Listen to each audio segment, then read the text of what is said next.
Good evening. I can call to order meeting number 1844 of the Planning and Zoning Commission, being held at the East Windsor Town Hall and also on the Zoom platform. We have a quorum. We have 4 regular members and 1 alternate. Frank, I will ask you to sit in on all discussions and votes held tonight. Yes, I am. Thank you. Do we have any added agenda items? We do not. Okay. Legal notice. There was a legal notice. East Windsor Planning and Zoning Commission will hold the following public hearing on Tuesday, February 14th, 2023 at 6:30 p.m. Details regarding how to attend will be published on the commission's agenda. Will be made available on the town's website. PZ 2023-02 special use permit. The applicant is Crane Properties LLC for a proposed trucking terminal use at 118 Prospect Hill Road, map 112, block 17, lot 000-P-000-A, zone M1. The full copy of the application is available on the Planning and Zoning Commission's webpage of the town's website. All interested persons may attend this meeting, provide verbal or written comments regarding this application. This legal notice was posted in the Journal Inquirer on January 31st, 2022, and on February 6th, 2023.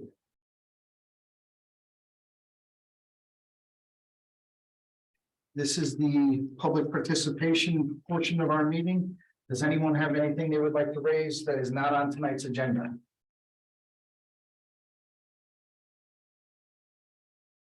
No one in the audience. Is there anyone online that would like to raise something that is not on tonight's agenda?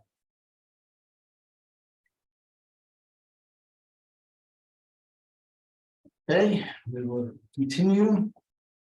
Approval of minutes. January 24th, 2023. Does anyone on the commission have any comments, suggestions, modifications they'd like to make? They were excellent. Okay. Hearing none, I'll entertain a motion for approval. I'll make a motion to approve the meeting minutes from regular meeting 1843, January 24th, 2023, as presented. There's a motion for approval. Is there a second? Second. Second by Dave. Any discussions? All those in favor say aye. Aye. Unanimous.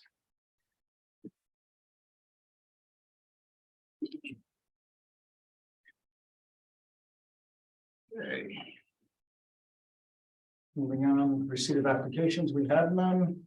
Performance bonds and actions, we have none. We will go into continued public hearing, PZ 2022-28, 15 Crysic Road, a special use permit for a dog daycare dog grooming service. The applicant is Kimberly Lance.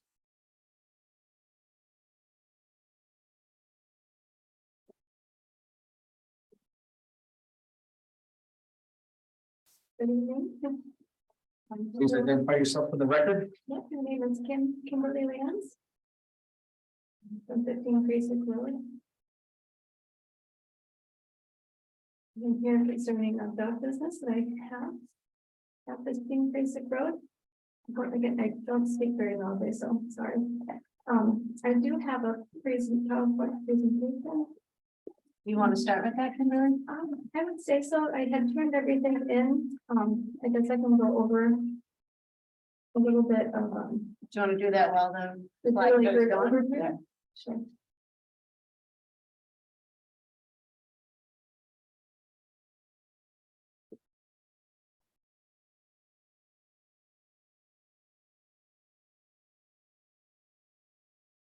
Okay, let's go and start.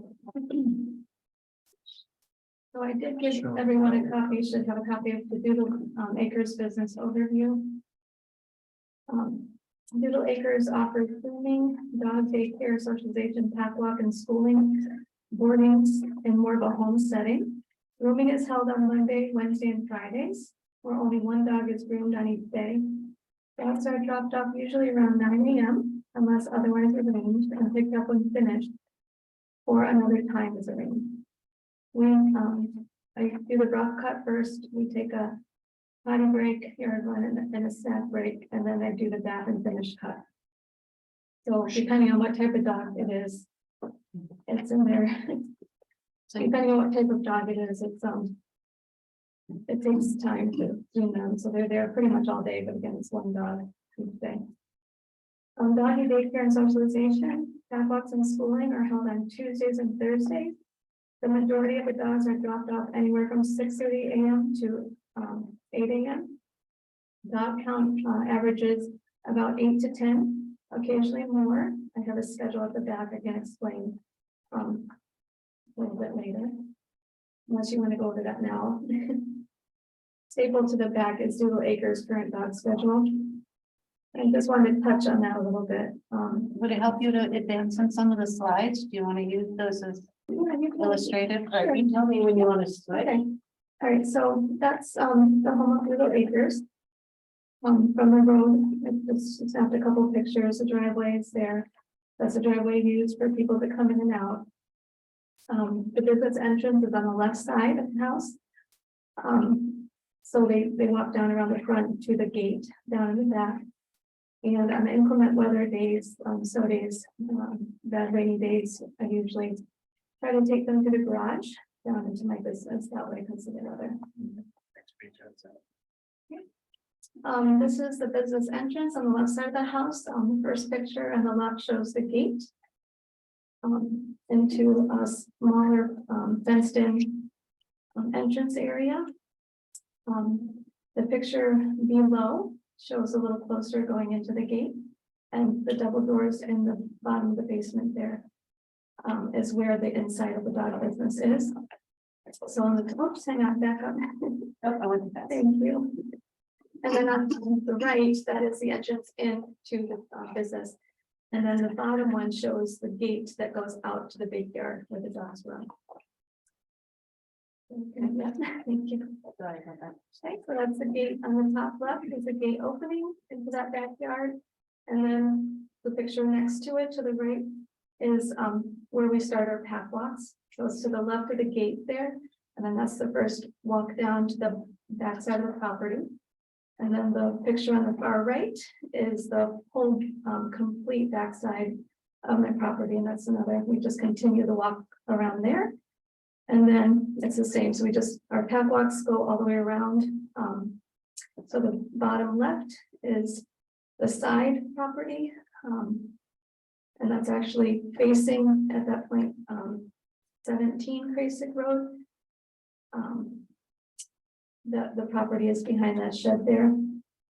And then the second one in the bottom left is walking past that property where the back of that property is, and then down towards, back down towards the entrance of my building is the last two pictures. And this is just a couple pictures I threw in that just shows kind of the whole area. 11 Crasick Road in the first picture, you can just see the house a little bit on the left.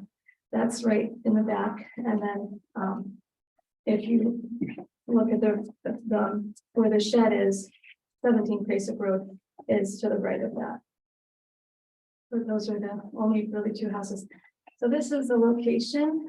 This shows my property is outlined in red there. The pack walk area is in the back. There is a tree line between us. On the right there, you can see it goes between our houses. It does go around the back where my fence is there. And 17 Crasick Road is up towards the front of the road there. So his backyard, and then my fence is back there. But there's about 30 feet of bramble and a couple of trees. It is a little bit see-through, especially in the winter. But on the side, it is completely, you can't see like where my driveway is there. On the right, you can't see through there for 3 seasons. It's very built up and lots of foliage. And then there's also foliage along the side of my property on the right side and the back. It's completely open in front of 11 Crasick Road. They have actually planted a couple of nice trees aesthetically along my fence line in the back. in front of their house, and then it's completely open on the left side. And there's no house over there, it's just how, railroad tracks, and there's foliage that grows up on the other side of that piece of land there on the left. And, there is, a line of arborvitae trees, closer to the entrance on the left side of where the entrance of my building, my house is. I'll kind of give a little bit of an overview of, you know, the open space and area back there that I can have in the use for this. And then this is the inside. So if you come in the basement, double doors there. You got the first picture on the left is the entrance in. It's a big, huge open room, and you look to the right, there's sections where there's kennel areas for overnight stays. And the same with the, all the way to the right, there's 2 more kennels. And then there's, so it just kind of shows you the kennels set up. And then in the middle picture on the bottom, you see that cabinet in the back. To the left of that is my groom room. So it's completely off that big area. This is where we come in, run around, play, things like that in that area. And then this is just a few indoor outdoor pics that I took that. The first ones, I'm actually standing in my groom room, but we got snack time right there. I have a refrigerator down there. Enjoy snack time. I do practice the staying late. So I'll go up to the top of the stairs and have to wait at the bottom. And sometimes I have to grab a snack up there. And they just all kind of hover there until I get back. And then there's a picture of inside the building. So when drop-offs come, the door is usually open, but in respect of 17 Crayson Road, I now close that. So when new dogs come, and I'll address that later on too. That's kind of the where they stay, so it's not a lot of barking. So they get excited when the other dogs come. And then some of the bottom 3 pictures are just outside. It's just an idea of, you know, I want to try to show a couple different seasons because it's so gloomy out right now. So we have, I have a deck in the back of my house. In the summer we have snack time up there. And then it just some pack walks around the edges. And then at the end of the pack walks, they have some free play. And then if it's really hot, we'll rest a little bit under the shade back of the house, back of my house, where they're laying on the bottom right. Sorry to get nervous when speaking. Okay, and then this is the groom room. So the groom room picture is in the very middle. It's separated by the gate there. I have 1 station, I have 1 tub. I have a ramp in the back that goes up. And so the bigger, larger dogs get into the tub, smaller dogs I can just carry. And there's a utility sink on the right there. I have a tub where I have hot and cold water and wash all the dishes and all stuff. So, and then these are just before and after pictures of rooms that I did just to show you. So on the left before, bottom one is after, on the right it's before, bottom is after. And the picture.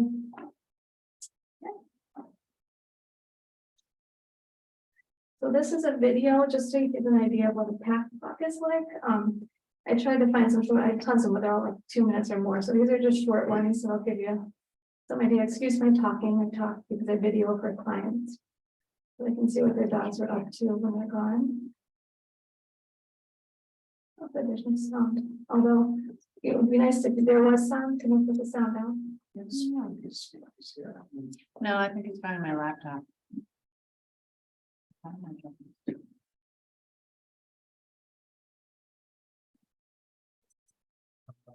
Or how I get it in place. Give them volume up on the laptop. Oh, I think. No, because I. Bingo. What's that? That's The meeting that might. Oh. fine. So at this point, we have started at the gate down at the entrance of my building. We walked down along the back side. We're coming up this side. So 17 Crayson Road is right on the right behind those trees. So I can see some of the foliage there of how dense it is during this seasons when it's dense. And then we're walking by and gathering up, make sure everyone's with us, and then we just keep walking all around until we get back down to the front entrance there of our business. So 2 of those dogs, the large dogs are mine, and then 2 little ones, the rest are all either doggy daycare or boarding. One's a boarding dog. So you can't hear the sound because it shows that there's not a whole lot of noise, but and if you want to see the video after with the sound, I can show it to you individually if you have any questions. That's a fun one. So this is inside playtime. When we're not out in the back walk, if it's hot, we come in and cool off. If it's cold, we come in and warm up. Water's available both inside and out during the months that are not freezing, and then just inside when it's cold. So we come in quite a bit in the winter for the drink on the break. So there's no sound. Yeah, Such a bummer. do you want to try to join in? You like white dogs? Well, You like white it dogs? seems like that. Good thing that I can clean them up in my groom room, right? It's gonna quite a lot. I'm on the couch.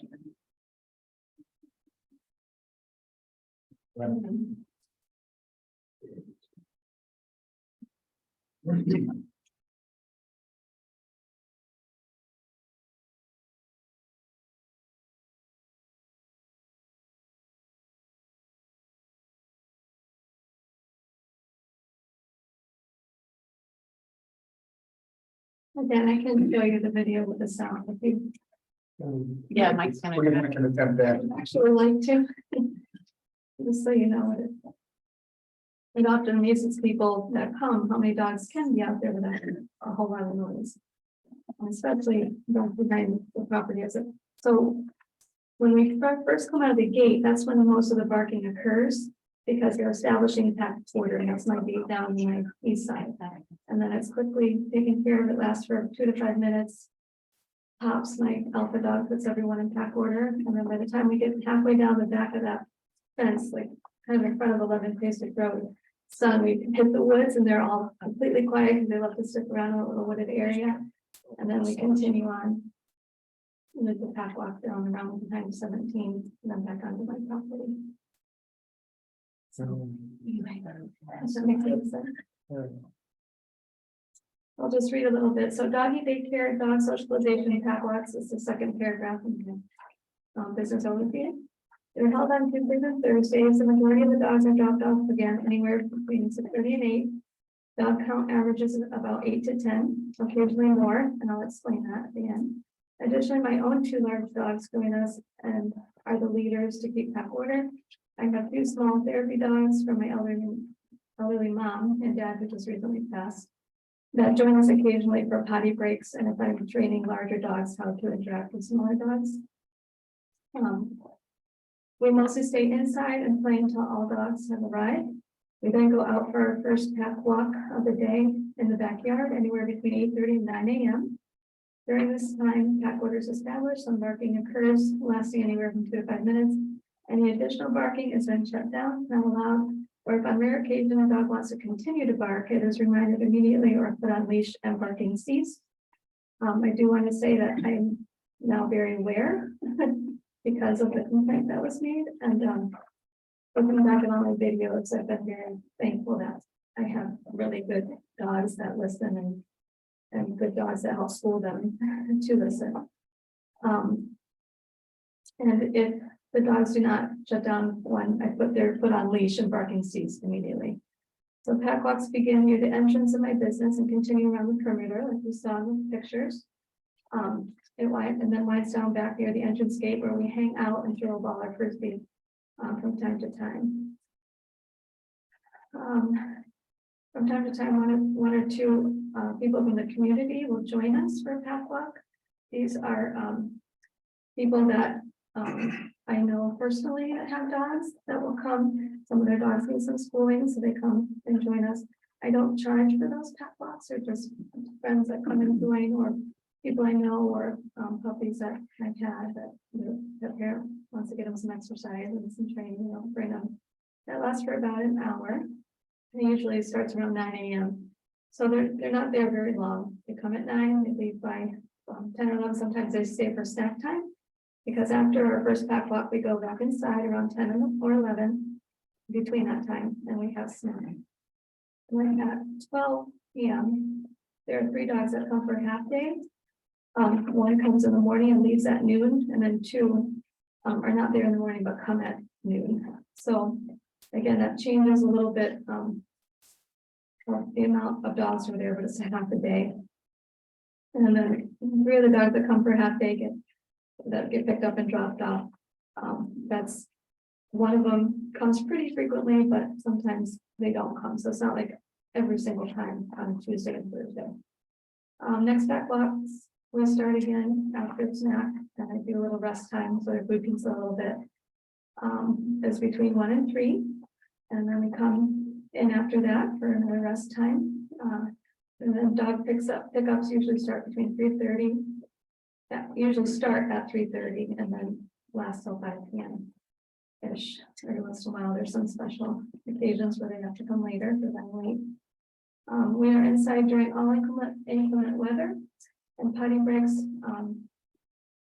So when we're in inclement weather, we do the potty breaks only in that small area right outside my business doors. We don't go out to the big yard during inclement weather. Just for safety, it's muddy, you don't want them slipping, if it's feeling or, really bad snowstorm, move out for a little bit, it's really fun, and then come back to dry off. We are inside during that time, and then schooling occurs all day long during pack walks, inside time and snack time. Dog learn manners, how to become pack-minded. This includes sharing toys, playing with each other, and sharing food without aggression and dominance. They learn how to stick with the pack off leash, wait at gates, when called, not to bark incessantly, not to dig holes. They learn to leave it when told, and show respect for big and little dogs alike. All dogs go home well-mannered, happy, and tired. The next part of my business is boarding, and it's year-round. I can board up to 8 or 9 dogs at a time. Drop off and pick up times vary depending on vacation schedules. The average amount of dogs boarded at a time is 2 to 4. The only time I was completely full is 1 or 2 times during the summer or over a holiday weekend. There are many weeks, especially in the winter, when I do not have any dogs boarding at all. All boarding dogs are integrated into a Tuesday, Thursday tack box and schooled accordingly. So that does add to the number during those times. Snack time is provided and adequate water is available at all times.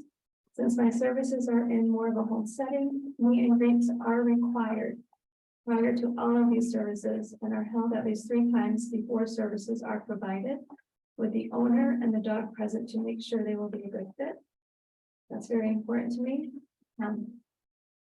because I don't, like, they're not a good fit. If they're barky or aggressive or whatever, they're not allowed to be there. It's not safe for any of the dogs that are there, including my own, and it's in my home. So it's not like I'm so. Doodle acre, I have doodle acre forms that are filled out for boarding and also for doggy, the dog daycare socialization part. And so I have all of their information. I have their habits, if they're on any type of medication, anything like that is all filled out. So I know what each dog requires, and that their requirements are met during my stay. And then all dogs are required to be up to date on vaccinations, and a copy of their vaccine schedule is also required from their vet. Excrement is picked up on a daily basis, disposed of in a specific separate bin, and picked up by an independent disposal company in full. Adequate parking is available in my driveway with an area to back into or pull into so they can turn around. Drop off and pick up times vary. There are only 1 to 2 cars in my driveway for the dog business. That could last approximately about 5 minutes at a time. And then during inclement weather, driveway is cleared and entrance to the business is through the garage. I'm aware of the line of sight issue, especially when leaving my driveway. I have mounted a mirror across the road in an attempt to help with this visibility issue. And then I can kind of go over the next page on my, Do you want to watch some of your video now that we have my phone logged in? Sure. Give it a shot. I'm gonna, so that, it's gonna allow me to share this now.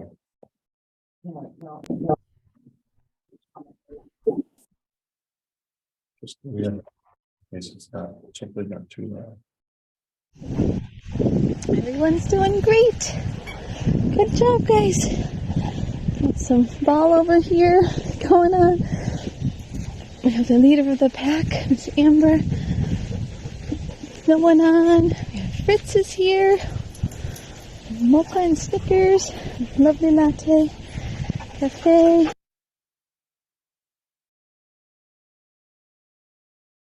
so that was a shortened version. So okay, so I think it's gonna be. Have you seen the arrow? Can't see it. I can see from here, maybe. That's what we're doing. So I can go over the correct dog schedule. So again, dog daycare, pack box socialization, schooling, this is the attendees limit. It's currently held on Tuesdays and Thursdays, anywhere from 6:30 to 4:35. Outside and pack walk times are on and off from between 8 and 9 to 2 to 3 p.m. on those days. Dogs that come for a full day on Fritz is here. Mocha and Snickers. Lovely latte. Cafe. Opal. Miss Amber. Yes. Yes. And of course, Miss Ginger. There's Miss Ginger. Waiting for us. Saying, hurry up, Pack. Let's go for a walk. Good job. everybody up and continuing on with the pack walk there. I'm gonna play the So again, inside. this is inside. All the furry friends. All the furry friends together. Who would have thought her and Daisy? That's pretty awesome. And Daisy's playing with toys with her too, which is like so great. Oh, ball.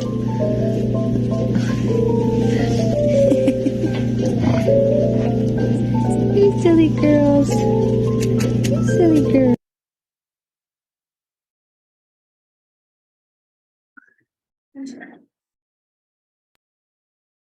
So I'm gonna go to Birmingham. Was there one more? yeah, there's two more actually. Yeah. That one that you have on your screen there. And then one more.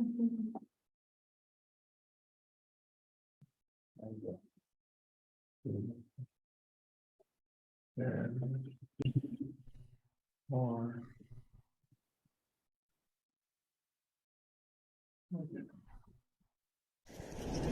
Allie's loving playing in the snow with Sydney. It was fun too. She had a ball. Got pick up the ball. She's running. Go get her, Mally. Go get her. Somebody's got the zoomies. Oh my goodness.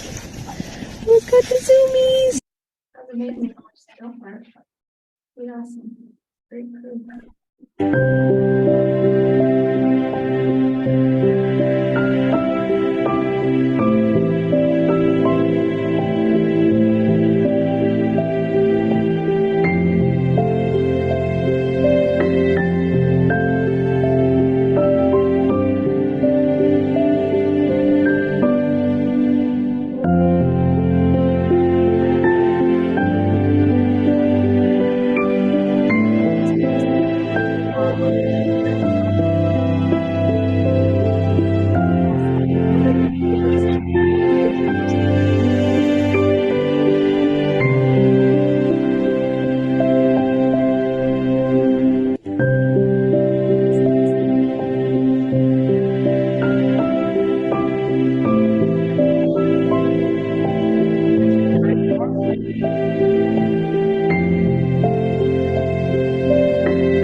a boarding kennel area.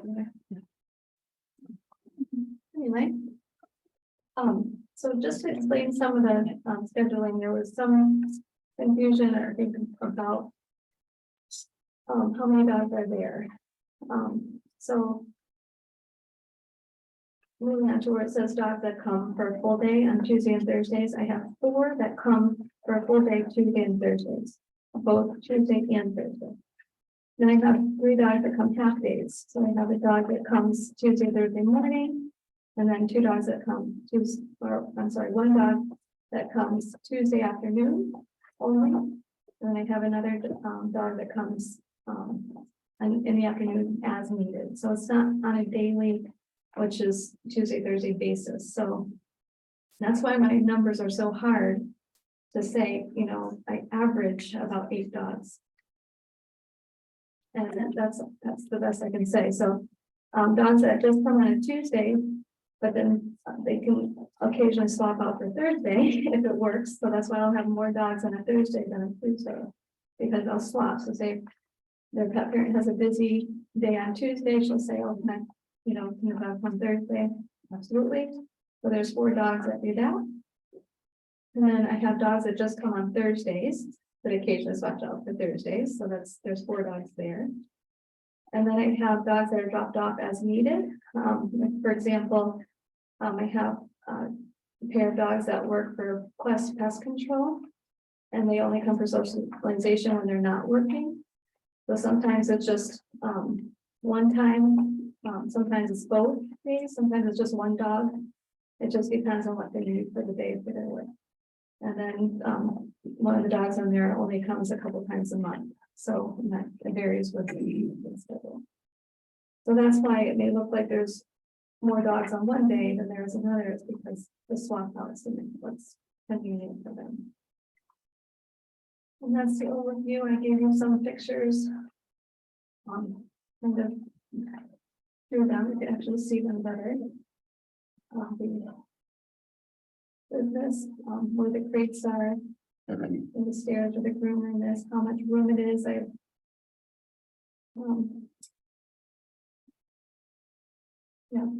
square footage in there, and I have about an acre, it's 0.94 acres out in the back, where we take our pack blocks.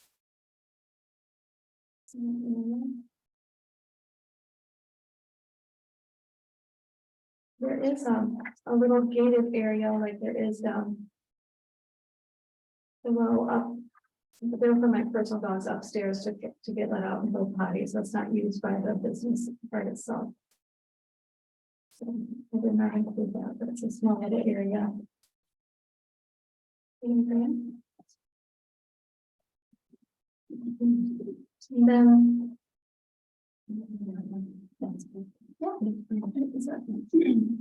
I can't stay all evening, and I just wanted to say something before she gets into the rest, if that's okay. I'm sorry, you have to wait till the public participation portion. Oh, okay.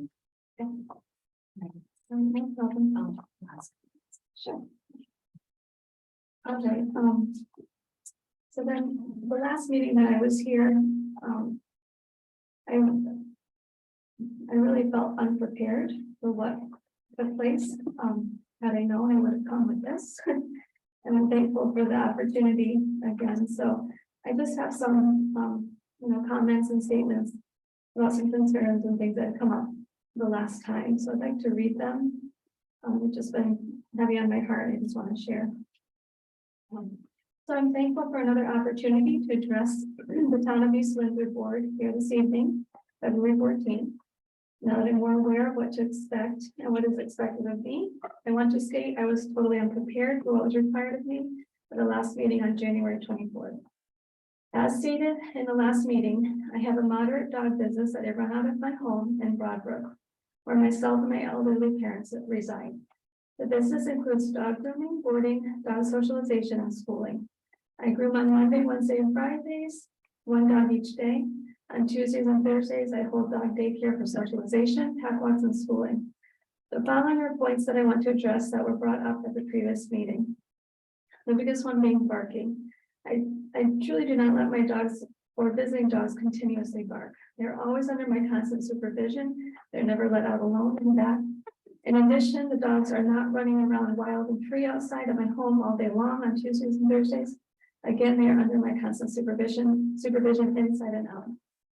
I as well do not like when dogs bark incessantly, so I have trained my dogs as well as the regulars that come on Tuesdays and Thursdays for socialization and structured pack walks not to bark, and especially not to bark incessantly.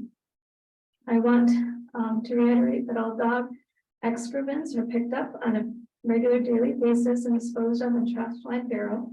When barrel is full, a separate bin company is called for pickup. I do not dispose of it in town trash bin. I also want to state that my property is zoned A1 agricultural land, and I was told by the town of East Windsor zoning department when I filled out the notarized paperwork for my trade name certificate. I received my tax permit from the state of Connecticut for my business, Doodle Acres, back in 2020, and again now, that I live in the proper zoning to have multiple dogs on my property. Only recently, since receiving a letter from the town, I found out I need to have a special use permit because it is a residential zoning, not commercial zoning. So that I did not know. And I apologize for that. I had no idea. Otherwise, I would have applied for that. I did not open this business with ill intent or secret intent.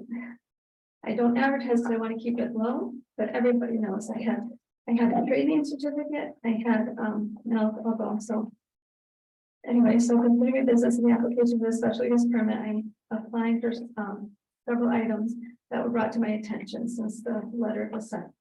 So I've taken the following steps. I have applied for and paid the fee for a special use permit, which is why I'm here tonight, to be able to continue business. I have spoken at length to the zoning department to clear up a lot of confusion on both parts concerning business licensing. I appreciate their help and input as we work to do this together. I have heard the complaints of 17 Basic Road and have taken note and made possible helpful changes where I could. I submitted a written business overview that explains the number of dogs that currently come to my facility to clear up any confusion. And also some confusion of me saying that I don't advertise. I truly don't. I don't even have a business sign anywhere outside my property as I wanted to keep my business small and more of a home setting. It was brought to my attention by the zoning commissioner as she came across a web page and she said that was a form of advertising. And I said, I want to clarify. I made that web page when I first opened my business in 2020, right after I received my trade name certificate, my state of Connecticut tax permit. But I never actively used it or use it to this day. My business was built by word of mouth. I actually kind of forgot I even had the website. I can count on one hand, and it was early on with the contact I have had in the past 3 years from that website, and none of them were or are any of my clients. I'm sorry for the misunderstanding. I would be happy to take it down since I don't use it if that's a problem. I have obtained copies of site map for my dog business at 15 Basic Road. I posted one and then you also have a copy of one. I have contacted the dog warden, Gary Wilson, who has been extremely helpful to my situation, speaking to him at length and learning so much about the requirements to meet the state commercial kennel licensing needs. And I'm actively pursuing this, but need the special use permit to do so, which I was unaware, which we're working through the zoning office. I contacted North Central Health Department, West Lorat, filled out the B100 application form, paid the fee, and received a letter of approval for up to 150 gallons of water usage for business purposes, which is actually more than what I need. I only groom one dog during those times. And he also said that my tank out back is actually too big for my house size. So he has no issues, but you can read the letter he sent concerning that. And then I also printed a State of Connecticut Department of Agriculture zoning certificate per Gary Wilson, because he wanted to come out and inspect, but he said he wanted that signed before he did to save a step or whatever. So I brought it here to get it signed, but I wasn't able to get it signed because I need my special use permit to do so. So I kind of run into a couple walls with that. So that is on my agenda.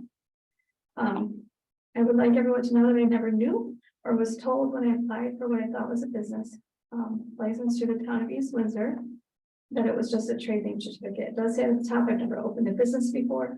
I came in good faith knowing that, okay, I'm opening a business. I went to the state of Connecticut. I have a state of Connecticut tax permit. I pay sales use tax every 3 months.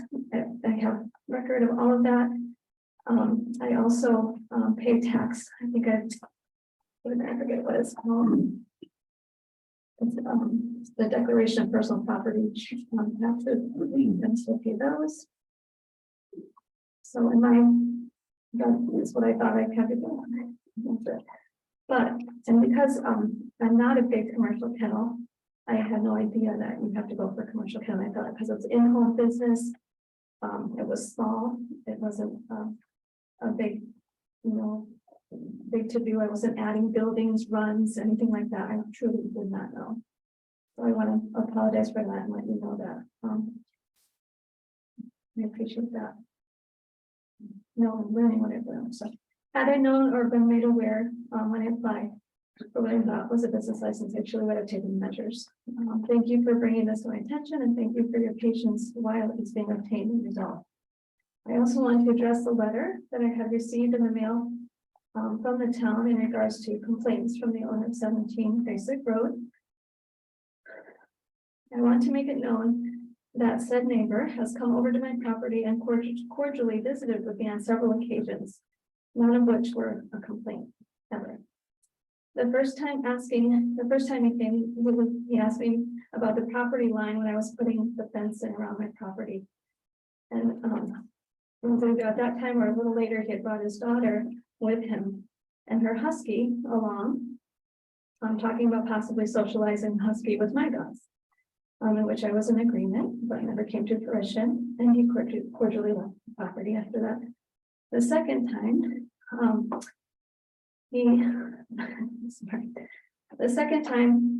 was asking me about the possibility of keeping a dog at my residence to live. His daughter had rehomed the husky that she had, and he was considering his options since she missed her dog. And I just, after thinking over what he was asking, I stated that I have my hands full taking care of my mom, working, and then having my elderly parents as well. But I'd be happy to board it for him anytime he went away. The third time more recently, as he had stated in the last meeting, he had asked if his daughter could meet with me and possibly volunteer spending time with the dogs here at my business. And I readily agreed to meet her. We met shortly after and had a nice conversation about dogs, with the expectation that she would come for her first visit following Thursday. Unfortunately, she was not able to come or did not come. And then later, her father, the owner of Basic Road, came over to apologize for not coming and said she decided to get a job instead, which was great. And we had a nice conversation after that about dogs and horses and his daughter, and then he cordially left my property. So needless to say, I was very shocked, disappointed, and somewhat upset when I received a letter in the mail from the town of East Windsor stating his complaint of barking dogs. I was sorry to hear of this high level of frustration about being surrounded by barking dogs. Truthfully, I feel somewhat lumped in with his complaints of barking, as it appears to me his frustration mainly lies with the neighbor's German Shepherd, which he had mentioned the last time I hear as well. I own dogs and happen to, like him, come outside and set off the neighbors that are barking when it sees us. I still have never seen visually that dog, but somewhere it sees me. I wish that the neighbor could see, so he knew that my dogs do not bark back ever. They're trained not to. Like him, I also work from home, needing to make a living and running a responsible and respectable at-home dog business, which is my and my elderly parents. Just my mom, because my dad just recently passed away, is our livelihood. He did not give me the courtesy to speak to me about this issue like he did with the neighbor. Like he stated at the last minute meeting, he mentioned he went to the neighbor of the German Shepherd. They haven't done anything. And then since hearing of his frustration at the previous meeting, I started taking note and measures to try to help the situation in any way possible, such as Keeping all dogs that come for dog socialization path walks on Tuesdays and Thursdays at my residence inside the business with the doors shut. During drop-off time in the morning and pickup time, cutting out any barks of greeting and excitement as they arrive and leave. Also, continue to shut down any barking immediately that may occur outside in the backyard, especially when we're at the backside of his property, or shooing them out of the area quickly if the German Shepherd on the other side sees us and starts barking when we're over that way on path walk. And then also keeping any dog that is prone to barking on leash until pack order is established. I truly hope that what I'm doing is somewhat of a help to him, and that this can be resolved in a peaceable, neighborly manner to appease all involved. I can only control my dogs and the help that come to my establishment. I cannot control the surrounding neighbors' dogs. I want to make it known that we do not hang out in the area of my yard that is directly behind this house. There is a row of trees at the other end, which is behind but not directly behind. The dogs like to hang out, sniff around, whatever. We come out of there and we continue on around, which is the closest to the back of his property. Where's the site map was up? And then we walk by the area as part of our path walks. We hang out mostly down below through the business entrance or inside. In the summertime, we sometimes hang out in the shade behind my house where I have a pool out for the dogs and often do waterworks on the days that are especially hot, but mostly hang out in the full cement basement on and off for most of the day when it's super hot like that. I do want to state too that again, 3 times out of the year there is foliage there that covers. I don't know how much of a sound barrier it is, but I did mention that I would be willing to put up some, we have pictures of, these are some options of fence barriers, so maybe the German Shepherd can't see us and then it's not dark. I don't know if that would be helpful, or I would be willing to put up some arborvitae as well. If we can't resolve it in a peaceful manner, but I'm really hoping we can. And then I also want to make note that there are absolutely no complaints from my neighbors at 11 Krasik Road, located directly behind my house with very minimal to no privacy barriers at all. But they have planted a few beautiful trees on the property in front of their house along my fence line. So if you do a picture, you'll see their house, and then like right where my fence goes up away, but right in front there, they planted a couple beautiful trees. And then I also want to make note that they had purchased the land from me knowing in advance that I do run a dog business out of my home, and they built their house facing my backyard with the fencing already up. So they were aware of all of that when they did. And I also want to note that I do not have any houses on the left of me and across the street from me and directly on the left side of my backyard where the pack walks are held. As far as barriers and privacy, transparency, again, I want to just state that there's about 15 to 30 feet of bramble woods that's a bit see-through in the back of 17 Krasik Road, which is my fence line, part of my fence line on the corner.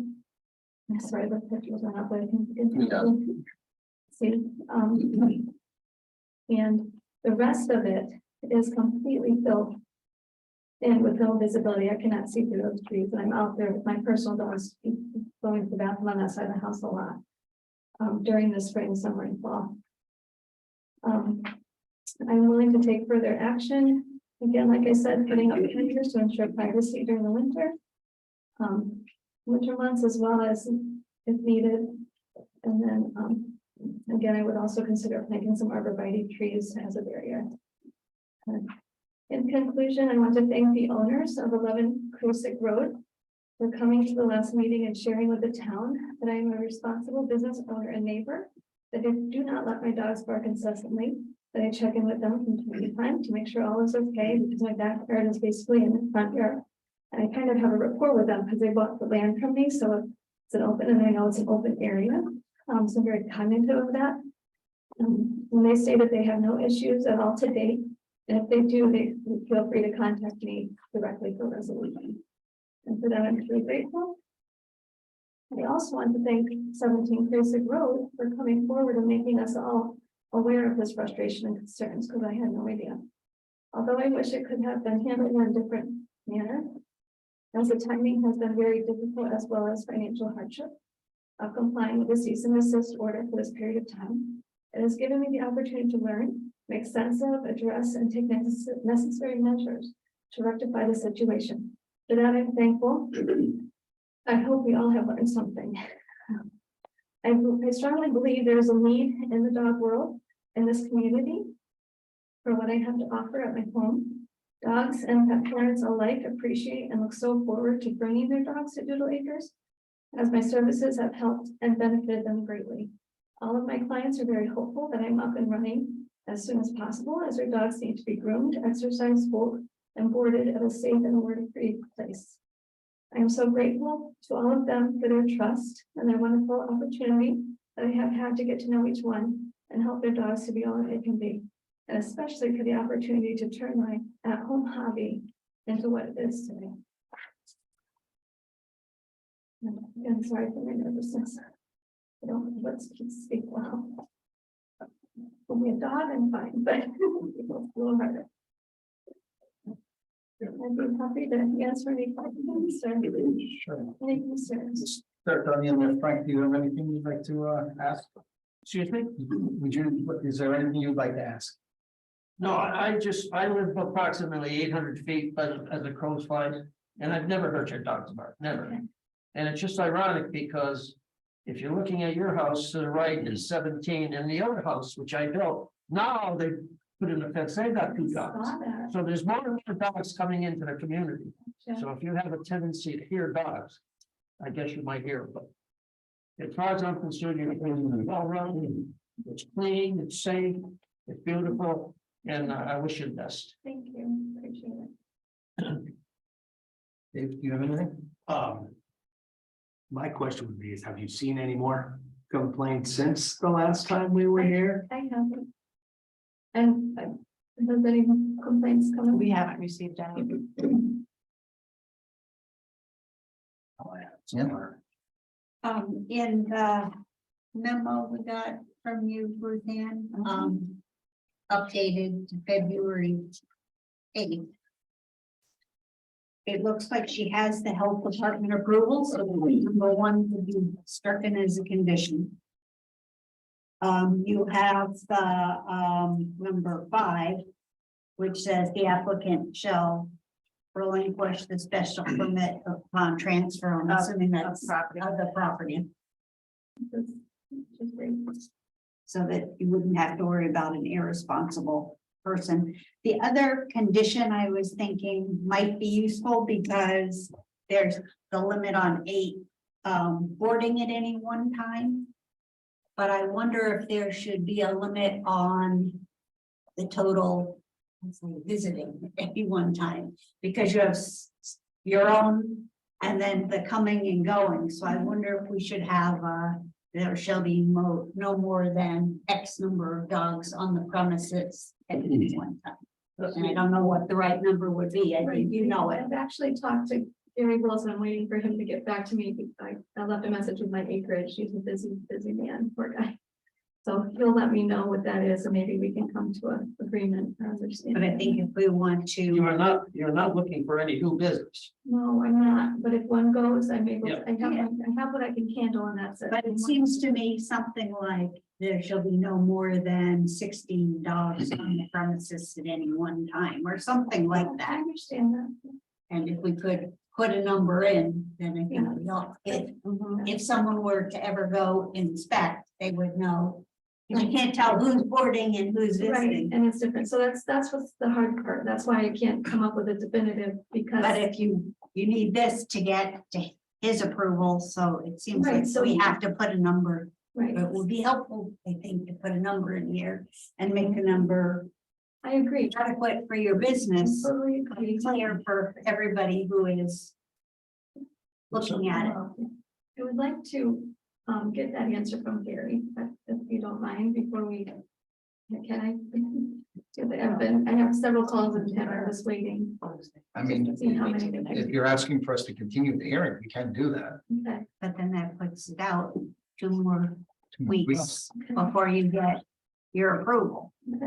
So So it may be better for you to guess a number now Yeah. that you're comfortable with than to keep delaying. Because it keeps you from moving Sure. to the next step. So does 15, 16 sound? I was gonna guess 16, but I was making it up, but I felt like you should pick it, not I me. think it makes sense if you have 4 of your own dogs. Right. And you have 8, that's 12. And then you have have the that coming and Tuesday, going. Thursday. Right, 16. 16?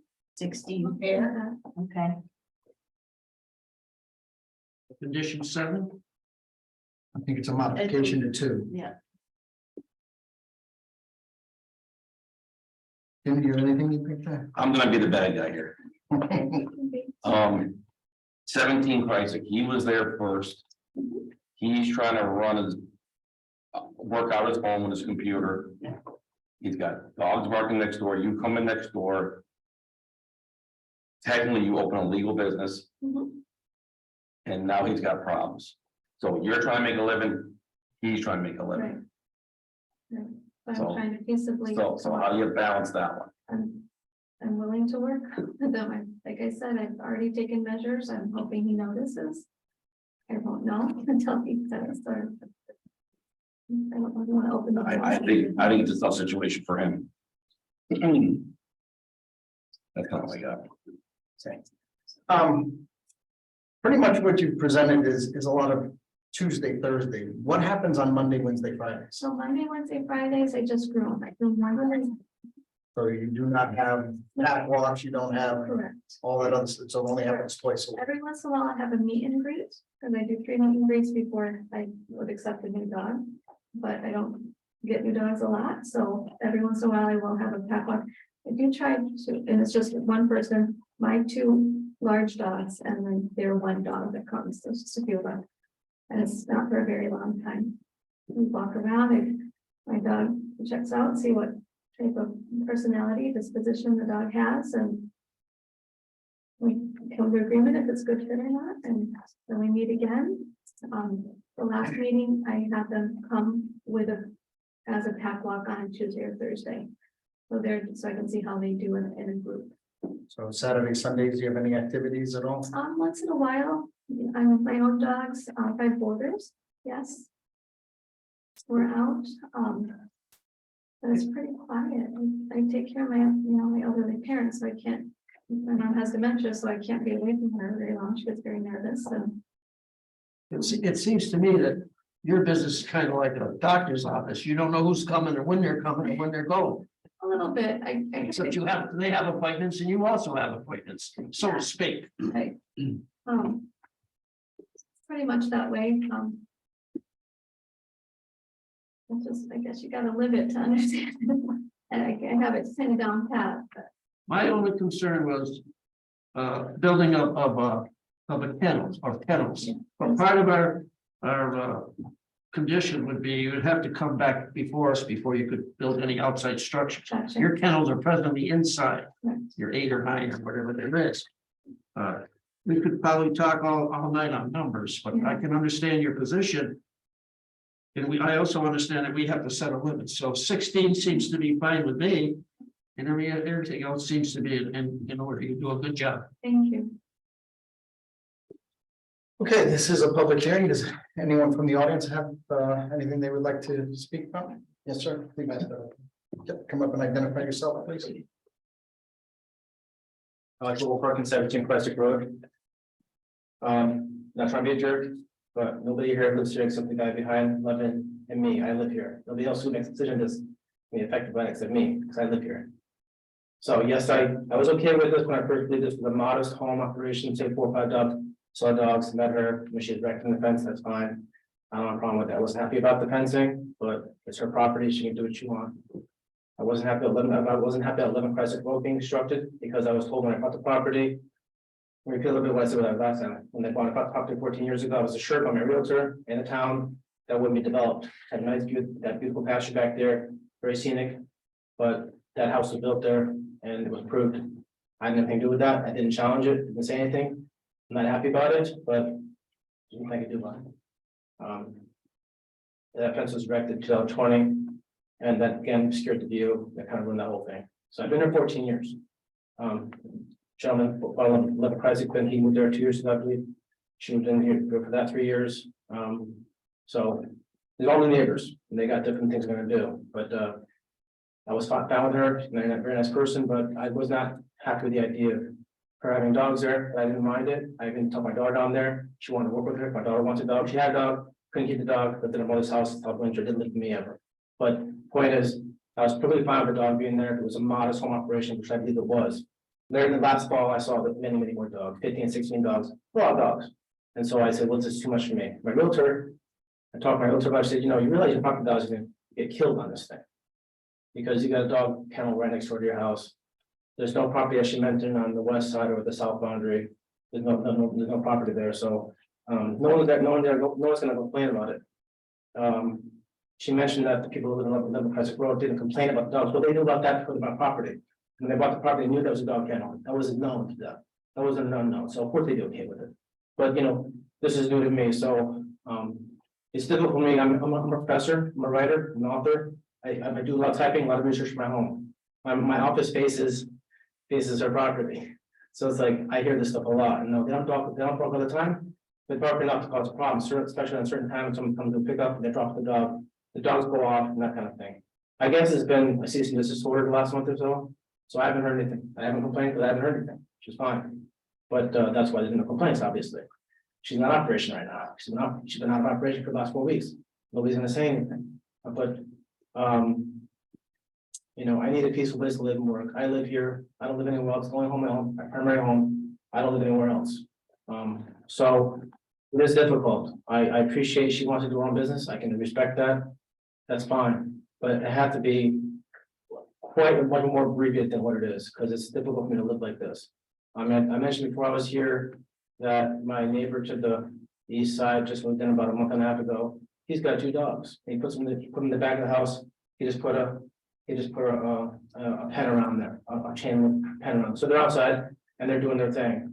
I get barked at every time I come home now with that dog, that German Shepherd. There's another dog there. Doesn't bark as much. German Shepherd barks. So sometimes her dog see that dog and maybe she can't see that dog, but that dog will see them and they'll go off on each other. Doesn't really matter to me how many dogs there are. It only matters one dog. It drive me crazy. So that's the problem. There's 16 dogs and actually allow this. That's going to be a lot of dogs when you live with. I've got to live with that for the rest of my life once I'm here. Not planning to sell my house anytime soon, but I might. So yeah, I'm concerned about the property values being affected, obviously. I have a question. Do you live there full time? Yes, sir. 7 days or 7 days? You work there full time? I do. Yeah, work home. I travel. I do lectures, whatever. I travel around, but I live home. I live in that property. So, you know, that's the kind of thing. So, my neighbors directly across the street to the south side, on number 18, have 3 dogs. They just put up a dog pen last month, actually.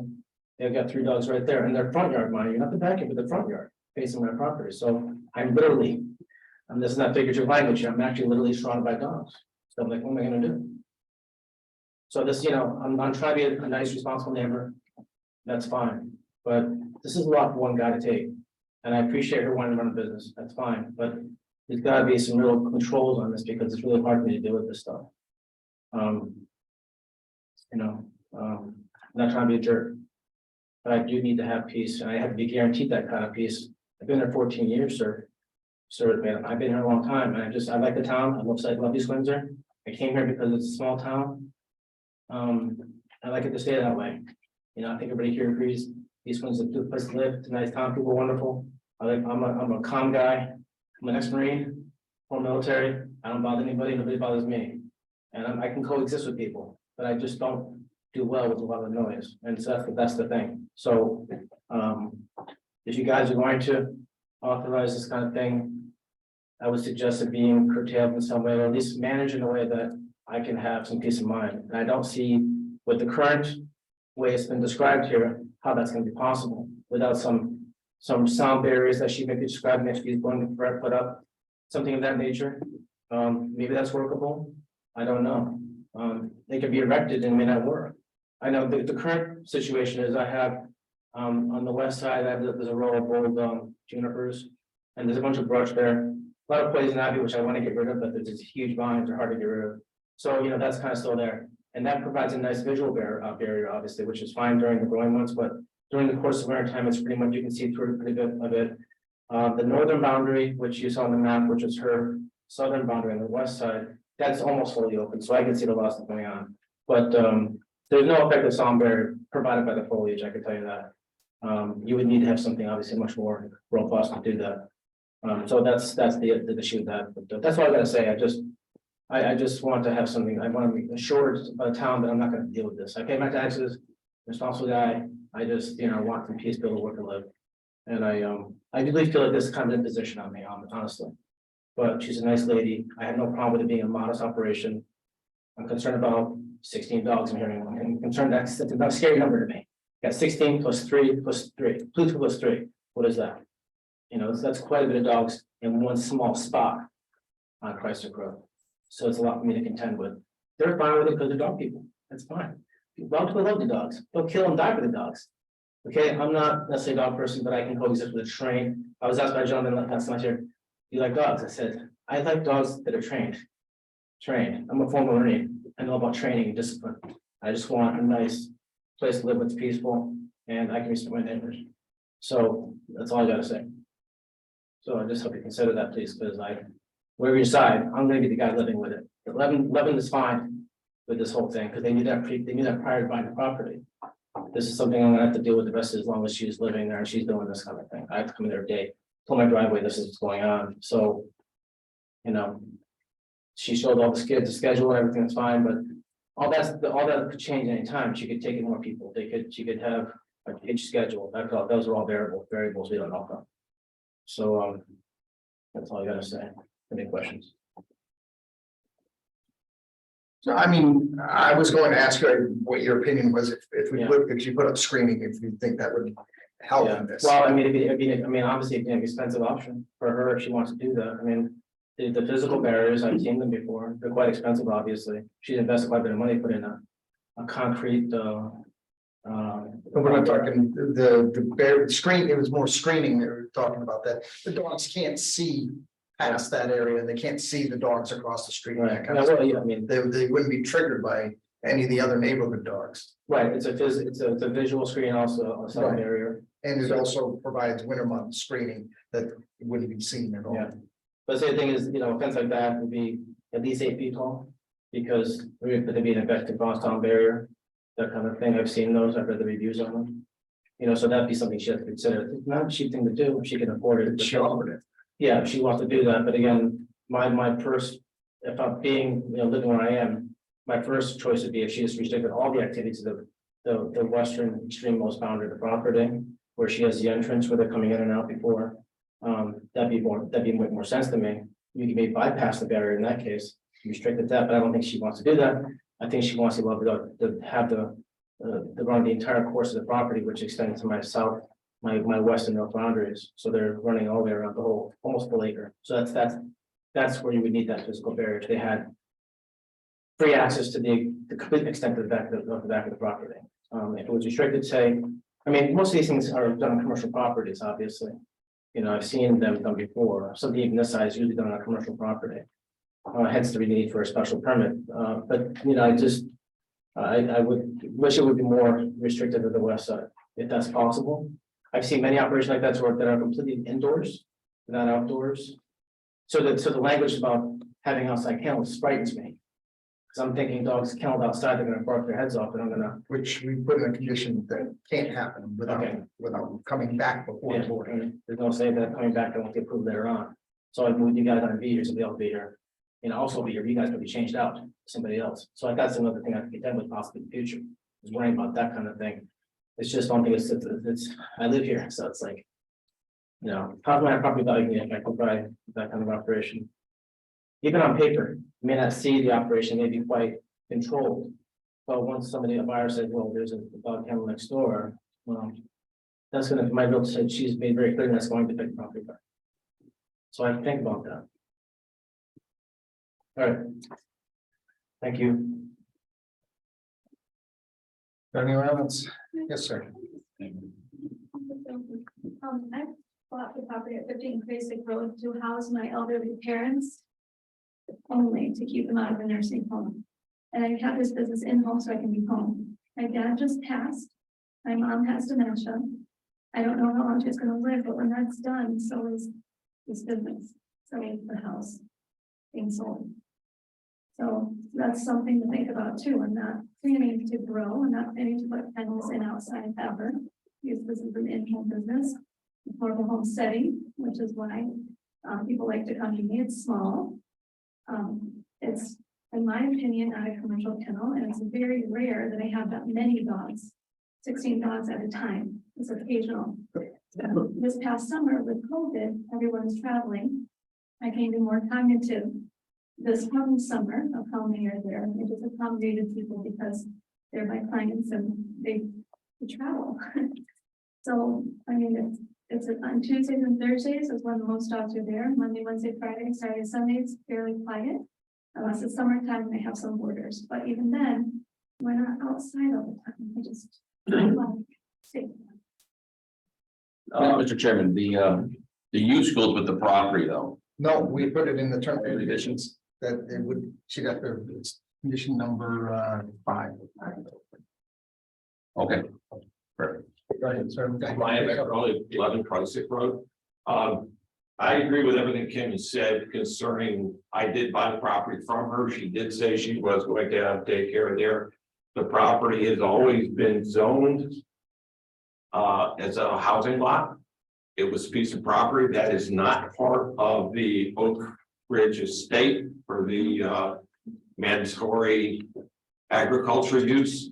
This was a building lot. Obviously, it went before the board. I was fully compliant.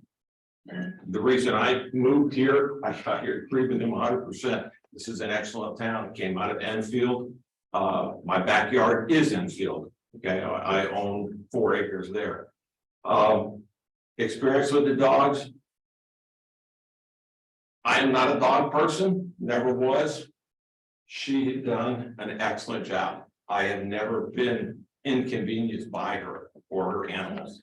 My wife stay at home, she's there all day long. If you want, she can stand up here and say that she's never been bothered by the dogs also.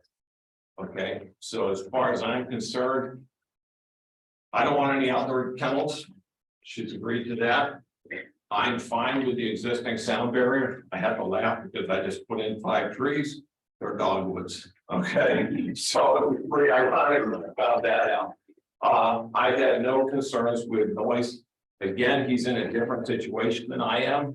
I sympathize with him and his neighbors and whatever. Speaking from 11 Cruisick, I've not had a problem with noise, people walking or anything. So I'm in favor of the use. That's up to you to decide. That's why we're all here. Thank you. Anyone else? Hi, I'm Jessica Aubin. I don't live in the town, but I'm friends with Kim. And I've been to her house several times when she's operated her business. One of the things that I just wanted to bring up is that I understand the noise complaint and that, you know, that could be an issue if you're working from home. However, that being said, I don't work from home, but I do work at night. And I have to sleep during the day. Today happens to be my night off, which is why I'm here. But that being said, where I lived near a field and now I have construction daily, every day, waking me up at 7 o'clock in the morning. Noise happens in towns. There's not much you're going to do about it. Every town's getting built up around here.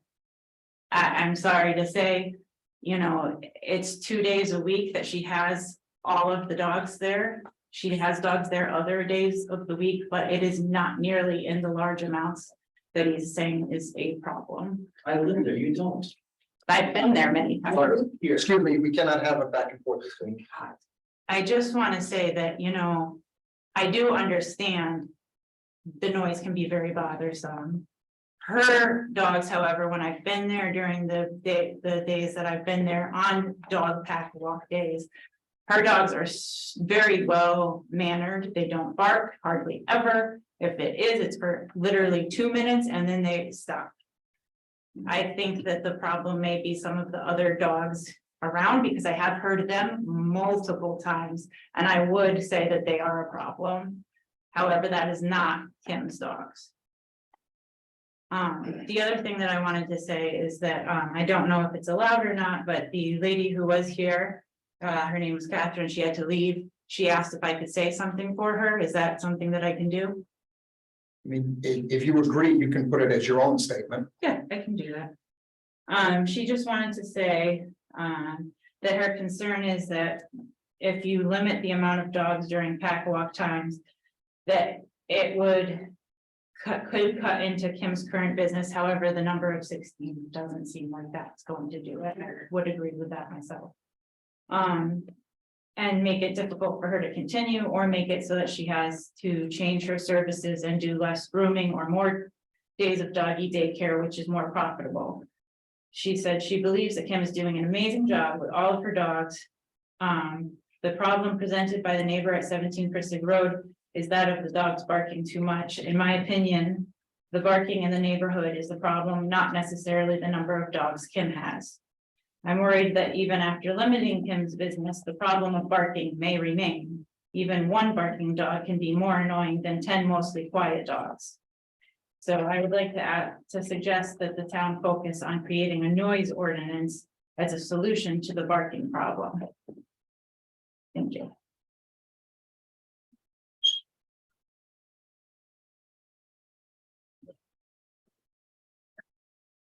Hi, I'm Stephanie Phillips and I live on East Road in Broadbrook. And we send our dog Opal to Kim's 2 half days a week on Tuesday and Thursday. And one of the reasons we send them to Kim is because she's so on top of things and she's always outside with the dogs. And I think she has shown tonight that she's taken measures to make sure that when the dogs are outside, that they're not barking. And Kim is the type of person who would not allow them to incessantly bark. And it does sound like that there are other neighbors around that do have dogs that are barking. And as far as property values, I mean, I live on East Road. We just had a solar farm built across the street from us. You just don't know what's going to happen a year from now, 5 years from now, as far as property values. And I just want to say that, you know, Kim is really responsible and does all she can to make sure that she's with the dogs and not allowing them to be incessant barkers. Anyone else? So my name is Christy Stewart. I am a client of Kim's. I have dogs. Where are you from? I'm from Enfield. I used to live in Broadbrook though. I just moved. I have 2 dogs that go to her from time to time that she helps train, and I've been with her on those pack walks, and Kim is with her dogs 100% of the time. I've been there when, if they're inside, she's inside. If they're outside, she's outside. During the pack walks, the dogs are extremely quiet. One of my dogs had a barking problem. She put him on a leash and stopped it right away. So she's highly trained with the dogs. It sounds like to me as well that other dogs in the neighborhood are also a problem that are triggered by her, and you're not going to stop every dog in the neighborhood from barking. And it sounds like maybe they need to be spoken to as well, just because she is trained with her dogs and keeps her dogs quiet. So it just, to me, is a little silly, but I do want to attest to how great she is with her dogs and how much that she does do training with them and keeping them quiet.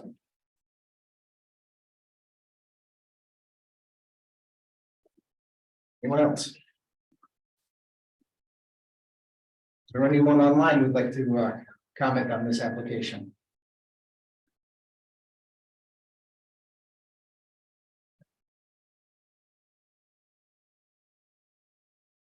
Can give you the opportunities or anything you'd like to say? There's so many things. I can't even where to begin. We have, as I said, for my clients that come, doggy daycare or boarding, or even grooming, I will take pictures, I have a video. I will, so I can send those pictures to the owners of the dogs while they're away. Dogs are people's children these days. And I have video after video after video. The amount of, one video I came across this night, there were 16 dogs. There was one bark. And the whole video lasted 2 minutes and some odd seconds. I have other videos that are 5 minutes, 10 minutes. I'd be so happy to share those. If you really need proof. I'm not trying to discredit him. I understand barking is awful. I hate it. I don't allow it because I cannot stand dogs that and incessantly bark. As a matter of fact, if I'm somewhere and the dog is barking, I would like to go help. Show some techniques on how to get them to stop. I feel been very respectful with those complaints as far as taking measures to try to help. As far as sound barrier, the screening, the arborvitae, again, as you said, there's no guarantee that's going to block the sound. I feel bad that his office, now I'm aware, is facing the back of that property. That's not what it once was for him. But again, keep in mind that, he's had 15 years. I'm not trying to make his life more difficult. I'm just trying to make a living and keep my parents out of the nursing homes. I know that, the humanitarian part, people don't care about is whatever, but, I'm thinking of living too, and it just happens to include dogs, and I'm trying to be respectful. I appreciate, like I said, when we hang out, mostly it's down at that east side where he would prefer. He said, and I do have that road treated up in the far corner. The dogs do like to hang out, but I put a fence in my backyard to use the whole backyard. The dogs love it out there. We have more fun, we bring more joy to them than their pet parents. And I just don't know what else to say. I'm not trying to be difficult. I'm not trying to be a bad neighbor. I'm not trying to be an annoying neighbor. And I am very responsible. I do not allow my hate barking. I don't allow it. But we come out the gate, the dogs, backward is established, 3 to 5 minutes. Maybe whatever times if he was studying in the morning or whatever he's doing, I can make sure I keep them longer, or I can, I'm willing to work with them. I'm trying. And you have dogs bark. That's how they communicate. But there are barking themselves. If I have a dog that barks incessantly, we can talk with the owner and maybe bark collar could be established, but I don't know. It's just a lot. I'm just trying to run a good business and be a benefit to the community, not a detriment. I've heard a lot of testimony that it does sound like some of the neighborhood dogs are also, co-conspirators in the problem. And my personal feeling is that they may be triggered by the sight of your dogs. So I think screening may help, and you are willing to do that, so you would be, Yes. amicable to adding that as a condition. On that side, yes. Does anyone else on the commission have anything else they want to? I have just one more comment. I happened to at one time own the property directly across from 17. And at that time I was renting it out and it had chickens. It had a rooster. And you talk about aggravation and noise. If you think dogs are barking at 5 o'clock in the morning, you've got a rooster going constantly. So I guess that we do need a noise ordinance. But I don't hear any dogs. Occasionally I hear a dog barking. But it's from up Azalea Court. It sits up the road about 1,000 feet. Or 800 feet. I have never heard a dog bark in that place.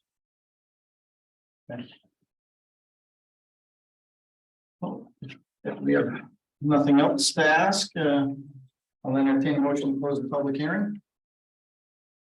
I'll make a motion to close the public hearing on application PZ 2022-28, a special use permit for a dog daycare and boarding operation at 15 Kreisig Road. There's a motion to close the public hearing. Do we have a second? Second. Second by Dave. Any discussions?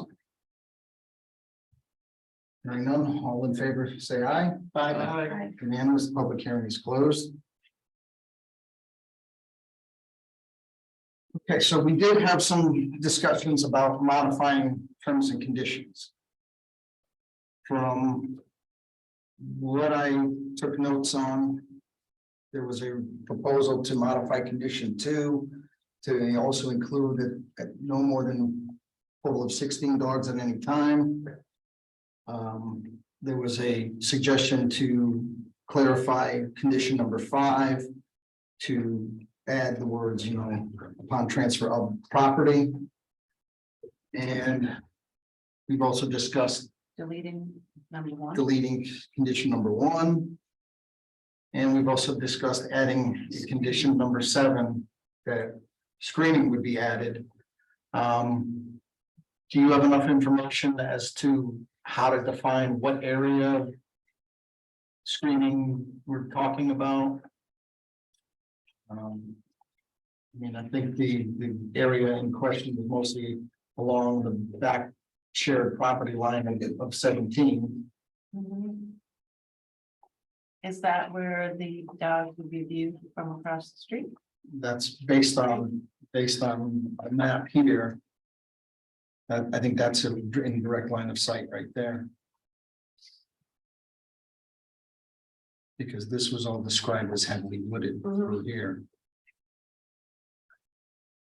So screening along the rear property line of 17? That adequate to be able to clarify?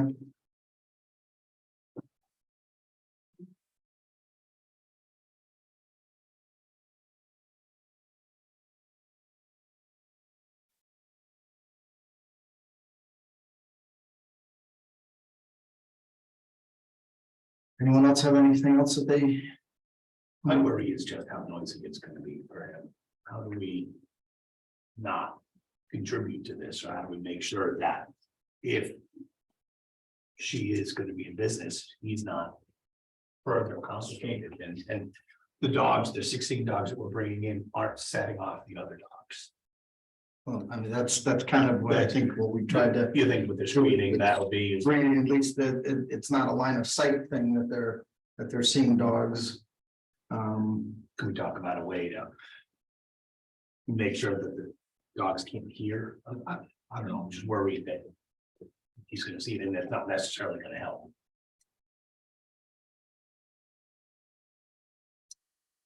That's what we're kind of discussing now. Are there any other possible remedies to this? Bark collars will help.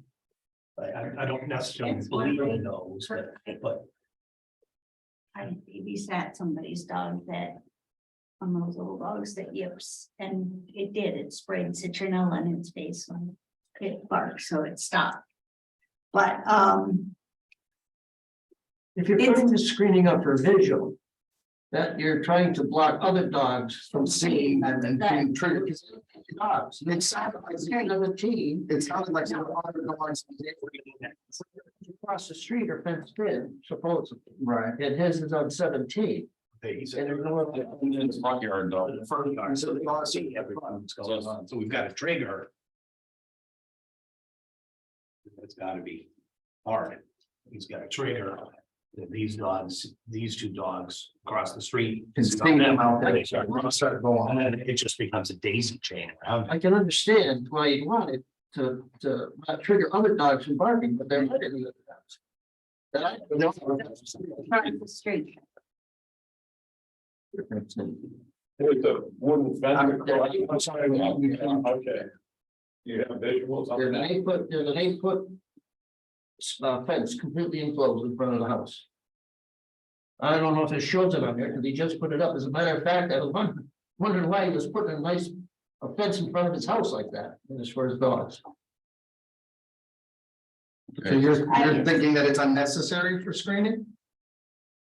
At this point, I say yes, but if it's gonna help in the future, then put it up. But at this point, I don't see how it's gonna help. I guess I heard her commitment to do everything she can to prevent the dogs from barking by keeping them away from the property line. And as long as she is the owner and she's diligent and the special use permit terminates upon her sale of the property, it prevents an irresponsible owner. Or she keeps the property, you don't know that. That's true.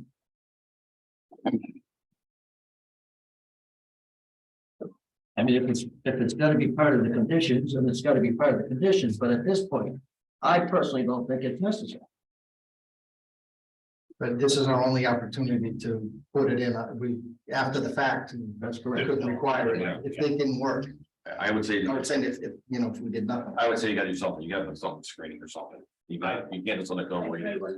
Okay. There's gotta be Why screening. would they, There's gotta be a way to make sure that her dogs aren't the ones that are causing the problem. If we can't control the other dogs. if you around, think it's gonna like- mitigate some barking, then I'm all in favor. Exactly, there's gotta be a way to mitigate that. But I don't think it will, but I'll go. Yeah, he's, you know, he's in a position, I can understand it, we've got to balance him as well. Do you feel that we have enough information to vote, or do we need more time to do? Yes, I do. Okay. And do you have enough information on the additions? I can give it a shot. I don't know if you've written something. I have what I've written of how I would edit it. If they have better. That's on edits. top of. So, I got rid of that, Yeah, I renumbered. I put no more than 16.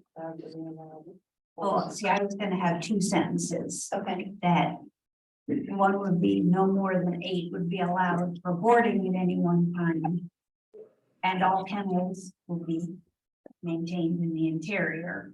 And then a second sentence, no more than 16 total dogs on premise at any one time. So I think you need two both. separate things. Yeah. Okay. And then the bottom one I put up the door. You add the words. And that fencing will be done On number administrative, 5, correct? You add the words of property. Yes, Okay. and the fencing will be done administratively through you. I put it as As- dog at the rear property, the joining property. Yeah, but you don't have the number of feet and everything, do you? as a No, and So that'll be as done approved straight- by staff. okay. Yep, we'll go out then.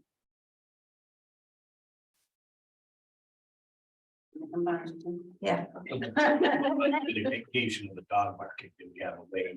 I think the screening is, Fence will do it. the screening is, and we will do that. And I think she's well aware. I don't know, can we make a condition about parking minimum?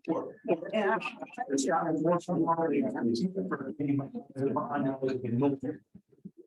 Thought on how to, Yeah, my cousin. I don't know.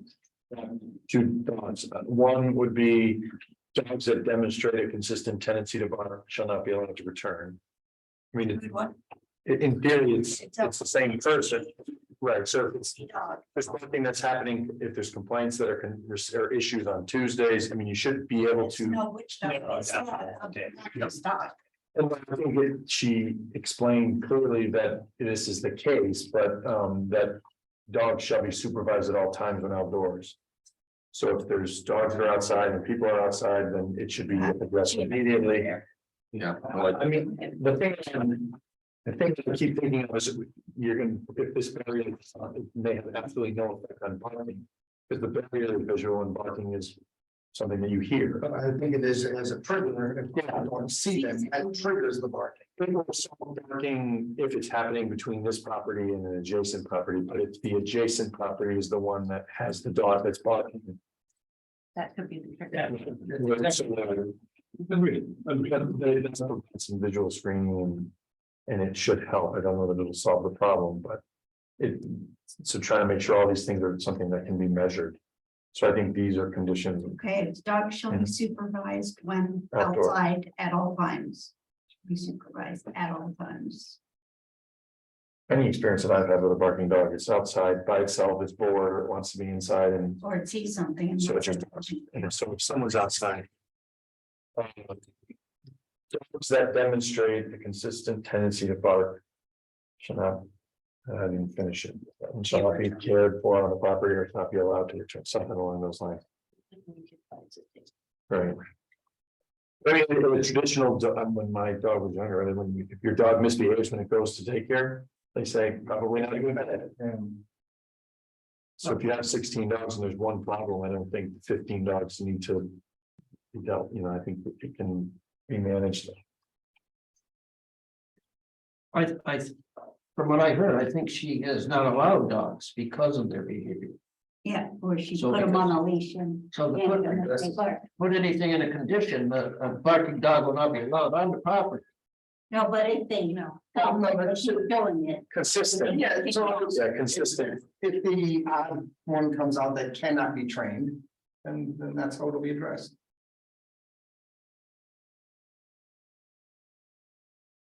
Right, Okay, all I right, think I have something. all right, I'll entertain a motion. I'm ready. Okay. I'll make a motion to approve application PZ 2022-28 for a special use permit for a dog daycare and boarding service located at 15 Christick Road, map 136, block 75, lot 001-1, zone A1, owner Kimberly Lance. The approval is granted subject to and in conformance with the submitted application, supporting materials and public hearing presentation, and the following conditions and modifications. There are 3 findings in a memo dated February 8th, 2023. And then the following conditions also will apply. Number 1, no more than 16 dogs shall be on the premise at any one time. Number 2, no more than 8 dogs will be allowed for boarding at any one time, and all boarding kennels shall be maintained interior to the home. Number 3, the State Department of Agriculture issued licenses for commercial kennel and commercial grooming shall be submitted to the zoning enforcement official. Number 4, a zoning permit will be required if any accessory structures are planned for the property. Number 5, the applicant shall relinquish this special permit upon transfer of the property. Number 6.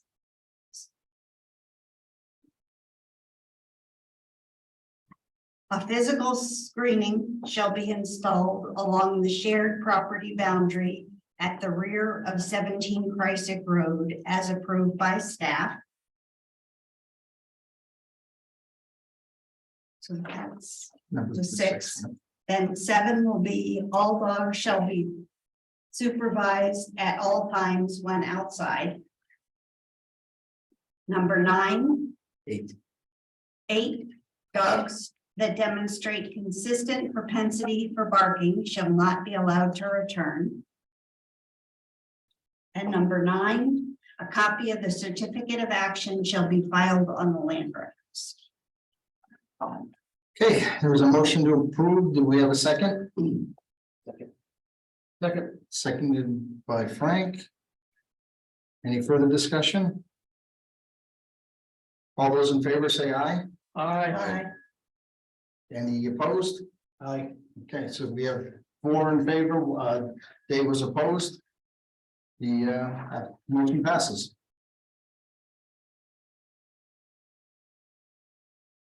Good luck.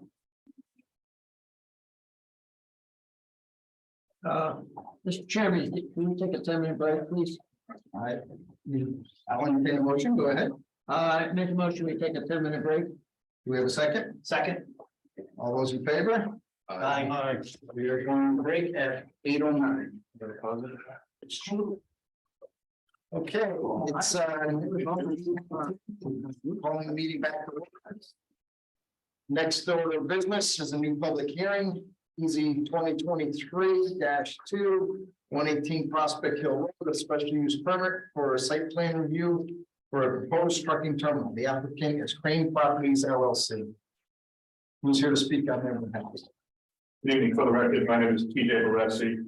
I'm a licensed engineer and surveyor here representing Carl Crane of Crane Properties LLC. As he said. Can we move this over so I can see these? Yeah, sure.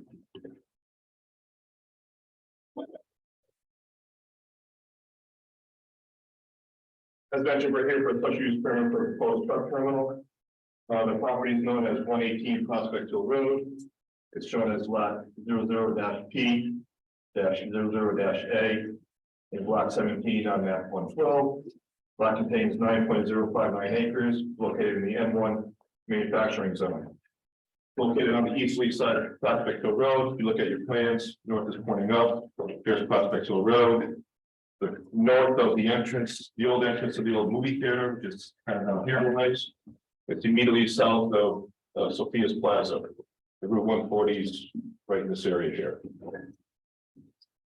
The property does not have any legal frontage. As you can see by the dark outline on the property, it's an interior lot with no legal frontage. To access the property, there's an access way over land, other land that's owned by Carl Crane. That access lane is also utilized by two other properties, 112 and 116. And I go to the business conditions plan. Next. Sheet 2 we can set.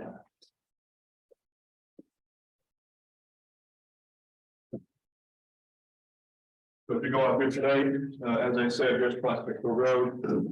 Here's the access strip coming in off Prospect Hill Road. That's like a 2-minute drive that feeds into his property back here.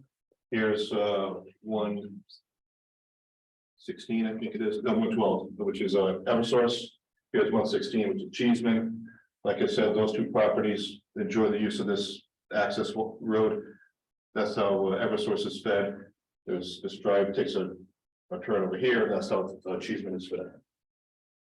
Go out there today, there's an existing 10,500 square foot building located right here. The original use of that building was a truck terminal way back when. The use of the property has changed over time. Like I said, the truck terminal, but it was a sawmill. I think most recently it was used for forestry product, like firewood mulch, things of that nature. Right now the building is vacant and the applicant is refurbishing the building right now. This rear portion of the property back here is being utilized by another tenant to produce playground mulch for playgrounds. Playground fiber. Playground fiber. Yeah, the playgrounds, so sort of fall off the swing set here. As you can see, the property is kind of irregular in shape. It's fairly flat. It slopes away from Prospect Hill Road towards the rear in this general direction here. Some of it close to the east in this direction here. The surface is mainly bituminous around the existing building. These other areas here are wrap or millings. Around the perimeter of the millings is lawn and brush and wooded vegetation.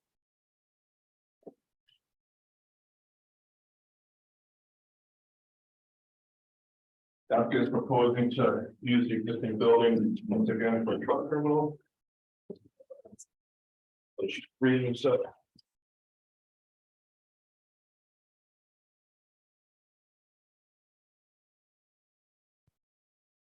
The proposal will not require any change to site surfaces. Right now, the property functions well with the bituminous and the millings. We're going to keep it as it is. There's no new bituminous proposed, no new milling areas proposed, no grading proposed. The truck terminal will utilize the existing building, which has 12 loading docks on this side, 8 loading docks on the north side.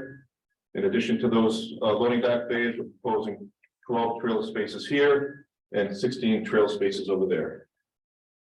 Layout plan shows the dimensions of all the parking areas, of the trail space areas, the turning radii, and the traffic flow patterns. Between the proposed use here and the rear use here, at the request of the town planner, he recommended we put some type of barrier to prevent this use from migrating to here and this use going to that area. So this area here, we're proposing to put a large rock or concrete block to demarcate this use from that use there. Since our first submission, we've had a couple of meetings with the town, received a couple sets of comments and memos. And back in January, received some comments from Ruth Green. She wanted building dimensions and square footage shown on the plan. We've done that. She wanted the property line to be delineated with a larger, darker, bolder line. Done that. We wanted to clearly show the traffic pattern in and around the building with dimensions of radii, lane widths, things of that nature. It's all been added to the plan. I had a typo on the front page about the town planner. And she also wanted a landscaping detail, a lighting detail, which is on sheet 4. February, a couple other comments. She wanted to provide some protection between this access way and our use here. So what we're proposing to do is install some signage along here, clearly demarcating that access lane and the use of this property to prevent people just having a free for all in that area.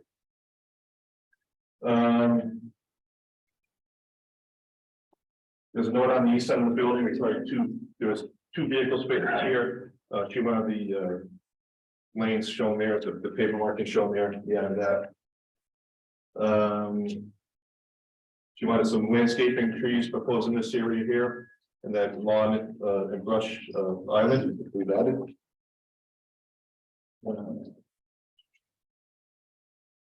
She wanted the inland wetlands added here and the regulated upland review area here, which we've added. And once again, with no activity proposed, but we had that this point.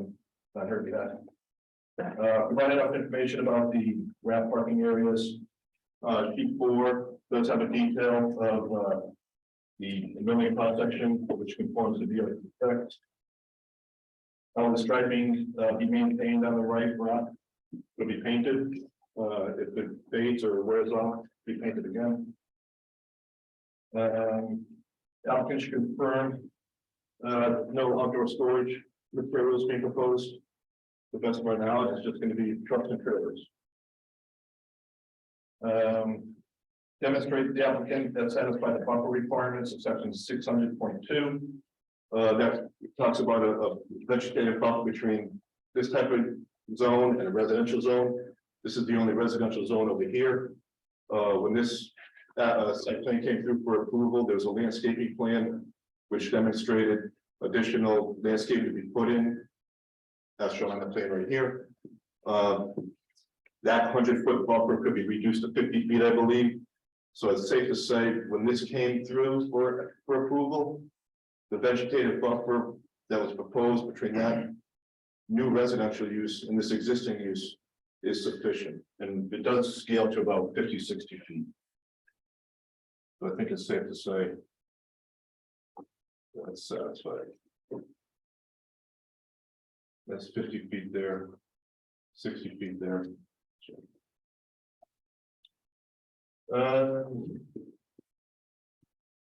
Then got a memo from the town engineer. The only comment he had was we showed that ramp detail on sheet 4. He was wondering where we're installing ramps. We're not. It's just a detail on there.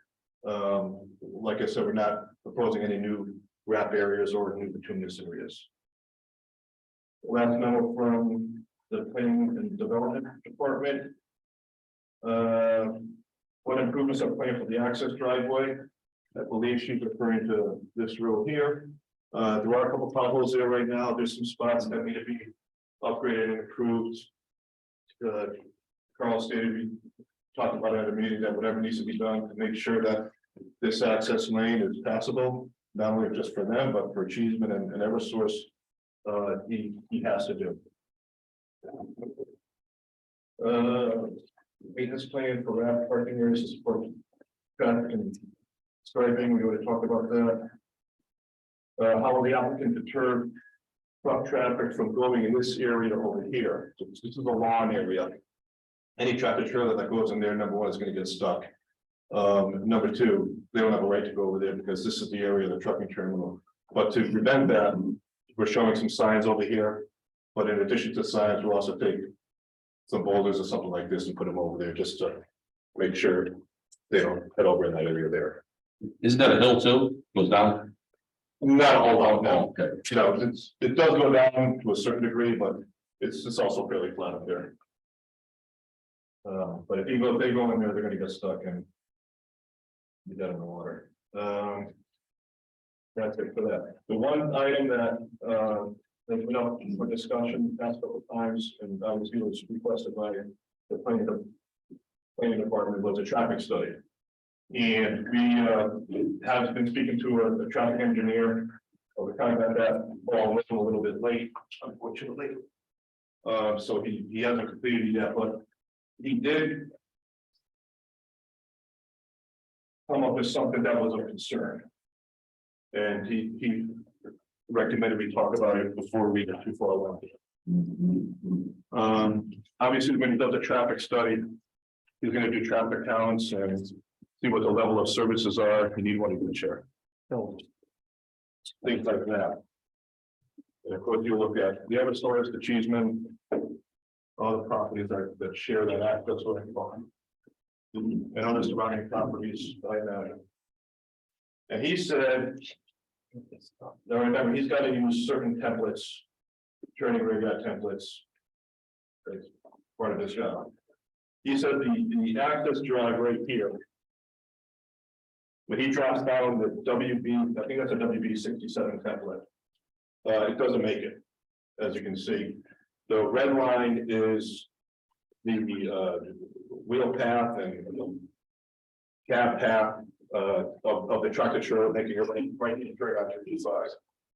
The blue line is the property line, the green line is where the pavement is right now. So as you can clearly see, dropping that, I believe again, it's a WB 67 template on there, would not only require smoothing out that radius, but would require purchasing land from Sophia to make that happen. So his concern, question, recommendation, feedback was, find out if we're gonna have to do that. If this comes out, more than likely the traffic study will say that that existing drive does not satisfy this turning radius. And let's say, let's go further out. Let's say the traffic study also says, well, by the way, on Route 5, you have to do a little widening over here or add a turning lane or something like this. And now we're looking at hundreds and hundreds of thousands of dollars of road improvements, which he's not going to be interested in doing and just doesn't make sense to do. Would those requirements be required to be done? Would those improvements be required by us to be done for you to approve this application? If the traffic study comes up, they're saying that it's inadequate, then it would have to be adequate. Would have to be done. So this is a unique situation because we're not proposing, this drive exists right now. This drive is used by tractor trailers right now from Cheeseman. And have been used by tractor trailers from the truck terminal in the past. The logging operation had logging trucks coming in and out, all sorts of different types of wheelbase trucks coming in and out. And it obviously been functioning the way it is right now. But however, when you slap that AASHTO or OSTA template on it, or uniform traffic control device template on it, I'm not exactly sure where they get it out of. The geometry just doesn't match. Obviously, the existing geometry doesn't work. It's new code, it's new, it's basically you're bringing the. I've been in the trucking industry for 40 years. We started off with 28-foot trailers, now we're at 53-foot trailers. Okay, And that's why the standards change, because the equipment has changed. understood. And also emergency apparatus has changed. And part of this will also have to satisfy access for emergency apparatus. Left turn only sign? That's what I'm saying. We talked about that at the last meeting. That's a possibility. That's a possibility. Yeah. Because everything's. It's not running into a traffic light, correct? No, like, No. That makes it much being out. Then that brings up the Sweden. She does run critical in this. So let's say, for instance. Let's say this is the only improvement that has to be done. This radius just needs to be smoothed out. But still, let's say it's $100,000 or whatever it is, because you gotta buy property. There's utilities there, there's drainage there. It's not just a simple undertaking. And of course, Sophia's has to be open to selling that land to do that improvement. Let's say he says, you know what, I can't afford it.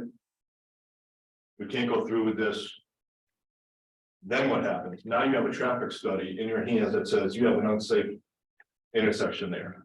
That's currently being used by tractor trailers from Cheeseman and heavy equipment from Eversource.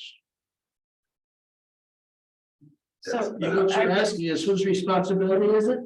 I'm asking how is that handled? Is it true? Well, it's good. The unique situation is now you're saying you can't use tractor trailers on your property because you're not willing to make that improvement. But you guys can do it because you're already using it. Is your grandfather. Definitely what it comes down to.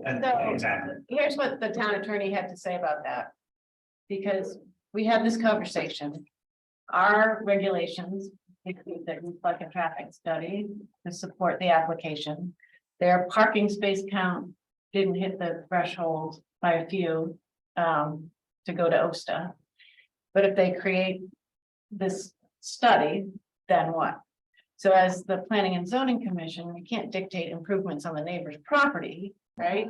But perhaps there's an alternative like the left turn only, or Mike and I had spoke about alternatives. I don't know how wide your property is, Mr. Crane, but could the drive be shifted to create that kind of a turning radius?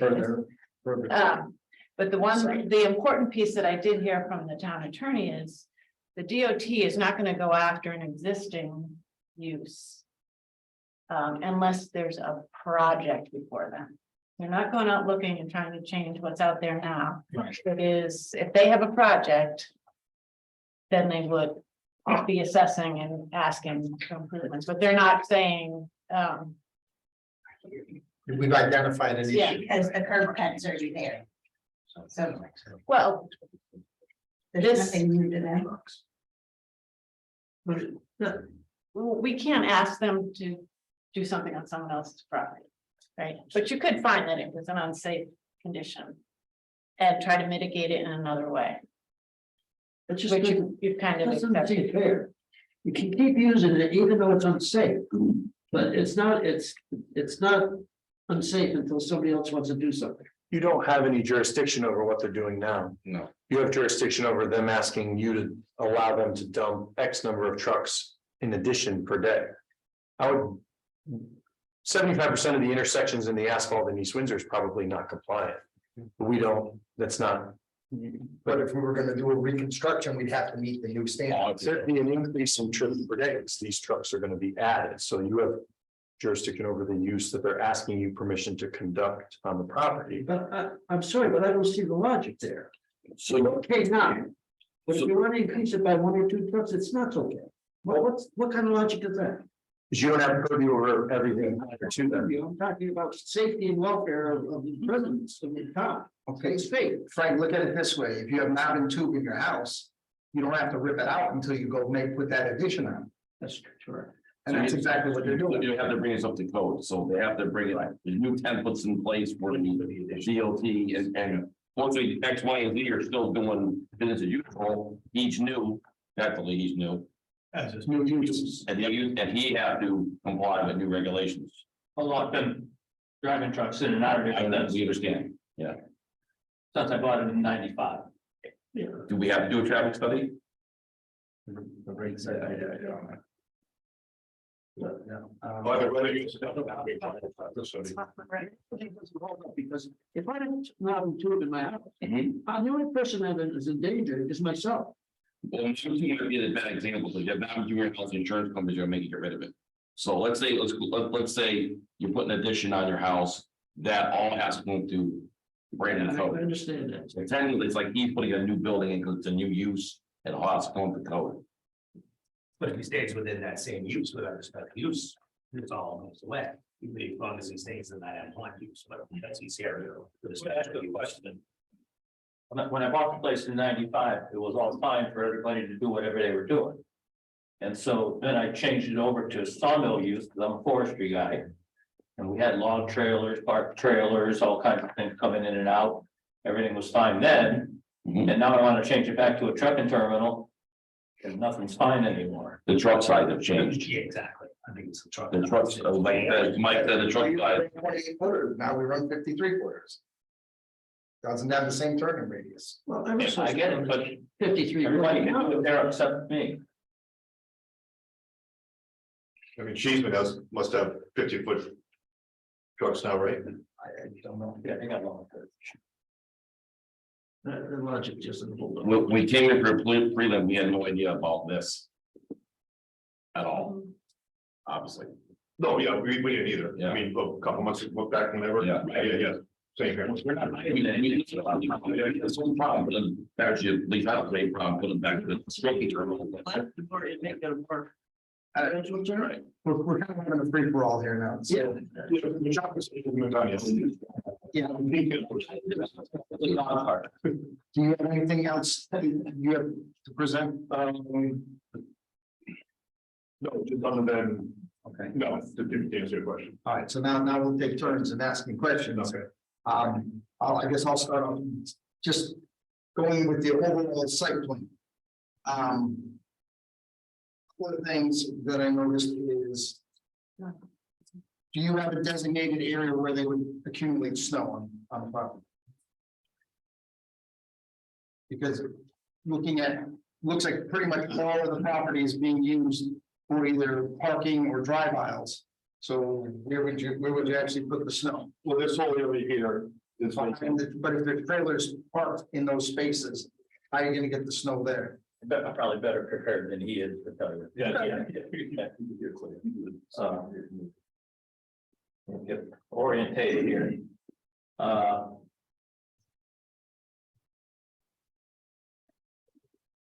We got here. Here's a drive coming in. Where we have extra space in the back where the playground fiber is. And we haul snow out back and dump it on the edge. So that's the plan, everything's gonna be And then we have, loaded and hauled. another spot on the side of the building where we put snow. And, Where would that be on the map? well, we sometimes pile it up in the back here. And we're along the back or along the side here where I have a sewer line. You have a spot there where we can dump it. Right. And it can certainly be out here also. That's unusable space. So none of it's gonna be a push, everything's gonna have to be loaded and hauled. A lot of it can be, this stuff here can be pushed that direction. Well, you're showing you're gonna add barriers there to block that, so you won't be able to push. And then it can be carried there, if that's the case. Okay. But I mean, I don't believe the whole thing's gonna be completely barriered off. Is there like a 10-foot space between the barriers or something? It can be. No? It's your drawing. Yeah, generally, there'll just be a general area here. Migrate over there and vice versa.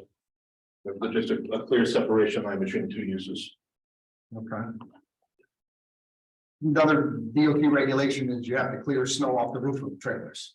Most places put in a snow arch or gantry or something to that effect. I don't see a place on the property to accommodate something like that. Okay.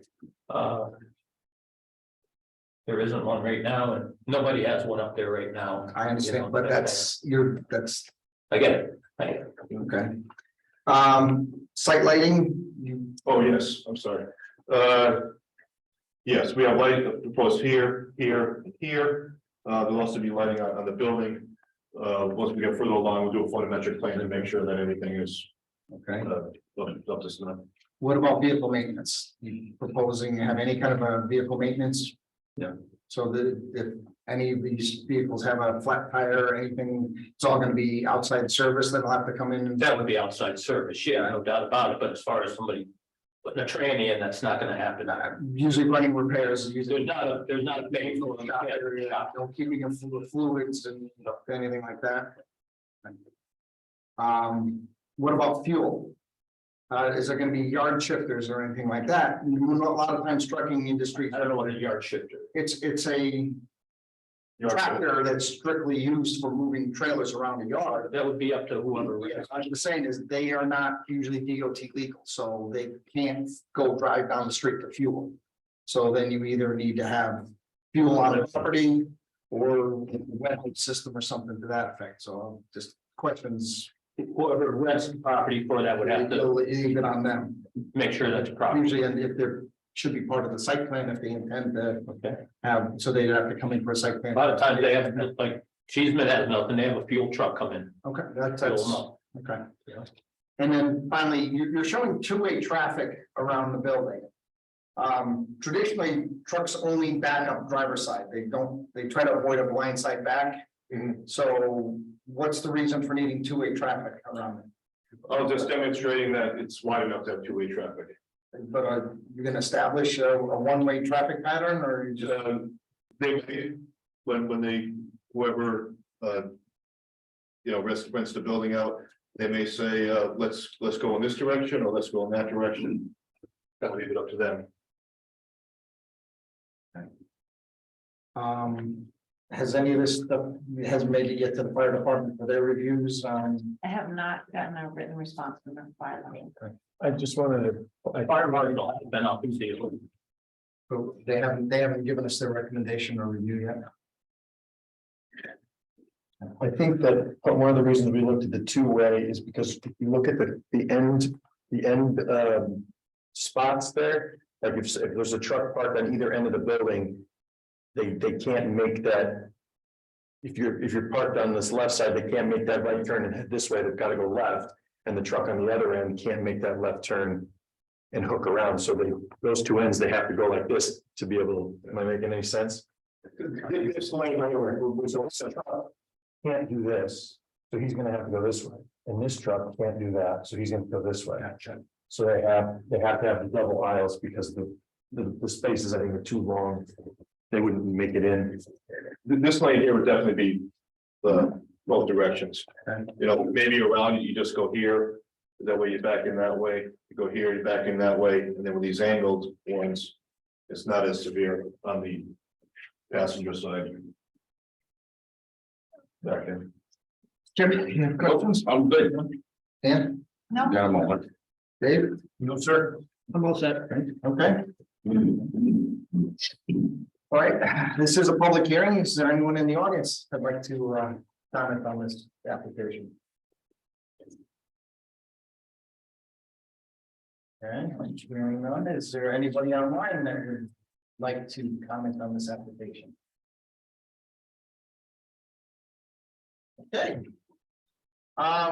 So it sounds like we still have quite a few things that need to be addressed. Big problem. With that, A big problem. Which problem are you saying? but we still need a traffic study. We still need the review from the fire department. We still need a photometric plan. There's still a few things that are missing from the application. So I would say at this point, a continuance would be in order. Somebody like to offer a motion to continue this public hearing? I'll make a motion to continue the public hearing on PZ 2023-2, 118 Prospect Hill Road. It's a special use permit for a site plan review for proposed truck terminal till our next regular meeting, which would be February 28th. Oh, February 28th. maybe twice a month. Yes. Is that enough time for you? I'll find out. If he's not gonna be completed, done with his traffic study, It'll be March 4th. I'll send a letter to the week. Just reflecting a continuance. Thank you. Okay, there is a motion to continue. Do we have a second? Second. Second by Dave. Any discussion? All those in favor say aye. Aye. Unanimous, continued till 28th. Thank you for your time. Thank you.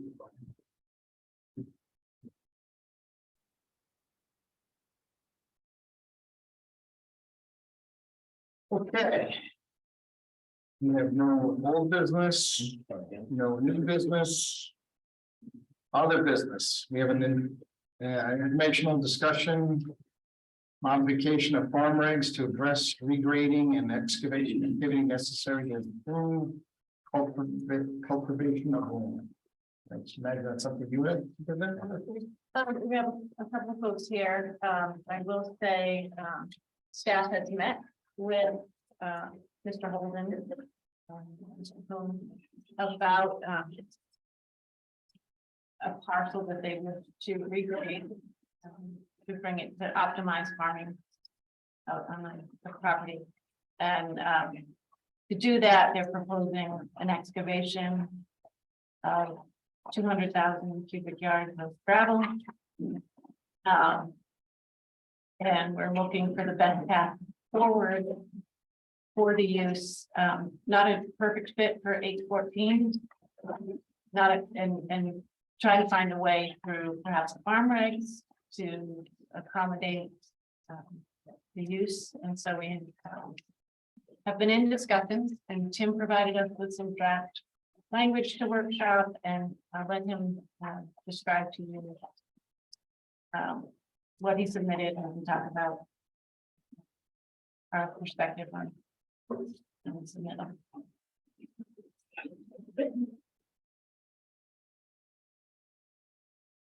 Good evening. I'm here tonight representing Dole Beach Acres and Broadbrook Beef along with her board. And you are? J.R. So. I first just want to pass up this. This is the town of East Windsor right to farm ordinance, which was adopted back in 2011. Oh, sorry. Which really just is a statement by the town in support of agriculture and the right to farm. And you'll notice the highlighted section in there, and I just as a preface to what we're doing here, want to read that. That it is the declared policy of the town of East Windsor to conserve, protect, and encourage the maintenance and improvement of agricultural land for the production of food and other agricultural products and for its natural and ecological value. It is hereby further determined that whatever impact may be caused to others through generally accepted agricultural practices, such impact is offset and ameliorated by the benefits of farming to the neighborhood, community, and society in general. And the reason I bring that up is that what we're here tonight to discuss is a proposed text amendment to allow excavation, filling, and grading activities associated with the expansion of cropland for agricultural purposes under the farm regulation section, as opposed to under the current earth excavation section that it would currently fall under because of the excavation of it. And with the right in essentially following the right to farm ordinance, we're looking to provide new text that can be put in the farm regulation section that kind of relieves some of the burden for the farmer that would be fall under if it had to do all this through the excavation permit section. Okay. So in the spirit of that ordinance, that's why we're here. Is to try to reduce some of the burden for farmers when they want to go and expand profit for the use of agriculture. As Dan mentioned, we have met with the staff. We did submit a draft for their review. They come back with comments. We responded to those comments. And here tonight to go over that draft and get your thoughts on it. I'm assuming you have been provided with you. Well, I'm not sure what. Because it's an informal discussion, I didn't want to put it on. Okay. Which, All right. Well, then I'll just, in general, the draft that we submitted. It included it kept specific requirements that are in your excavation regulation sections that protect public safety and health and environment. Such as no removal of topsoil, slopes meeting the minimum slope, phasing. But eliminated some of the other conditions which would pose a burden on a farmer, such as the detailed plan requirements. If a farmer wants to go out and in an area that's on his property and create some property, we didn't necessarily think that he would have to pay to go through the full A2 survey requirements that are required as a result of the earth excavation. We were feeling that, well, being a farmer, it'd be nice if you could just provide something on GIS saying, here it is, this is where I want to do it, this is what I want to do, a more simplified version. Okay. Others, such as the bonding requirements. Again, that provides a burden on a farmer where on his land and doing it when it's going to go into agricultural anyway, that can be a burden. So we did provide a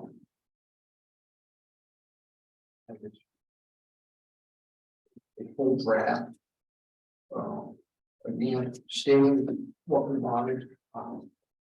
And then Mike and everything, and again, did go through and they commented on that.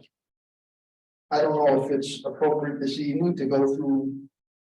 It's only a one-page document. I'm happy to make copies if it sounds like. If you want, or Yeah. is there really good pull it up on the screen? I probably can. No, but I can just do a quick copy. Yeah. So before we get into the nitty-gritty, some basic questions. I mean, I kind of look at this as two possible differences. If somebody has wooded land that they want to clear and farm, that's one thing. If they're actually excavating and removing materials, you're now going into a mining operation. And then I'm kind of looking at the safeguards that we do with other gravel operations, you know, between truck trips and all the other stuff that, you know, hours of operation, all the things that the complaints that we get from all the neighbors that are around a mining operation. We have to still kind of be cognizant of those issues. You're trying to back to work with farm regs. Well, so if it's regrading and clearing, it's one thing. If it's actually moving material, well, for example, the location that's looking at.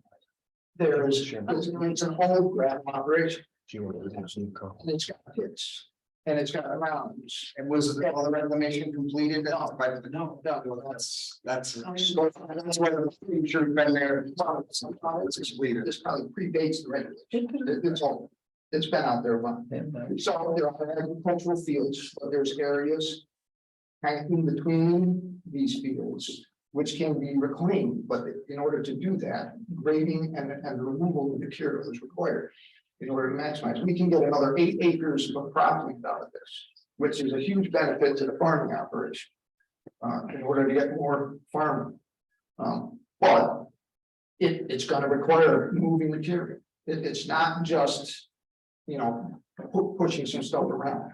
You know, but it's different than a regular gravel pit operation. Because it's agricultural. That's the minute it's not after regulation. It's for the purpose of agriculture, though, and there is, we understand that one of the fears of doing it this way. Somebody might say, well, yeah, I want to do it for farming, and then they go ahead and do it. And then next year, all of a sudden, they're going to farm. Right. So we understand that that's a concern. And we put in the draft language that basically says, all right, if you're going to go through this and use the farm regulation, then you're going to put a deed restriction on the land records that says you need to farm that for 10 years. So that it prevents anybody from backdooring it, if you will, to get around. That gives us no control at all. Yeah, but I mean, but useful material has been taken out of there and it's been mined. What's to say somebody like, all right, that land's worthless to me now. I can walk away from it for 10 years. But he's doing it for, why is it? I'm doing it for fun. That's specific. We have to look at it as anybody who walks up through the door and says, I want to move that material out of there, and I plan to put a farm. Well, then he's gonna have to. But is it removing or filling? No, it's removing. Well, it doesn't matter. Yeah. Now, it doesn't matter. Whether it's removing or still. In this case, it's we're doing it with, a whole, we're taking material off other. But it is, it's agriculture, and then you say, well, you're taking away your control, but right now, agriculture doesn't have a lot of control when it comes to things like traffic. Farmers can drive their trucks up and down the street, unlimited amount, especially if they're doing it's just time for harvesting crops or spreading manure, you name it. I think, That's not. I think we need a lot more information. Property, Well, I mean, if it's talking about an amendment to the regs. no. This is tied to one property, right? You're trying to look at this as what can we do so that a farmer can come in and expand his crop land without having to go through all those specific procedures that are in the excavation. Like I said, it sounds to me that you're trying to go. Well, can I say something? I'm sorry, but like, because I know, like, you guys know me as the company in town that does sand and gravel. I get that. And I understand that all of you are sitting there smirking, saying that, oh, we're just trying to find a backdoor loophole to get sand off of a property or gravel off of property. And I fully understand your cynicism about that.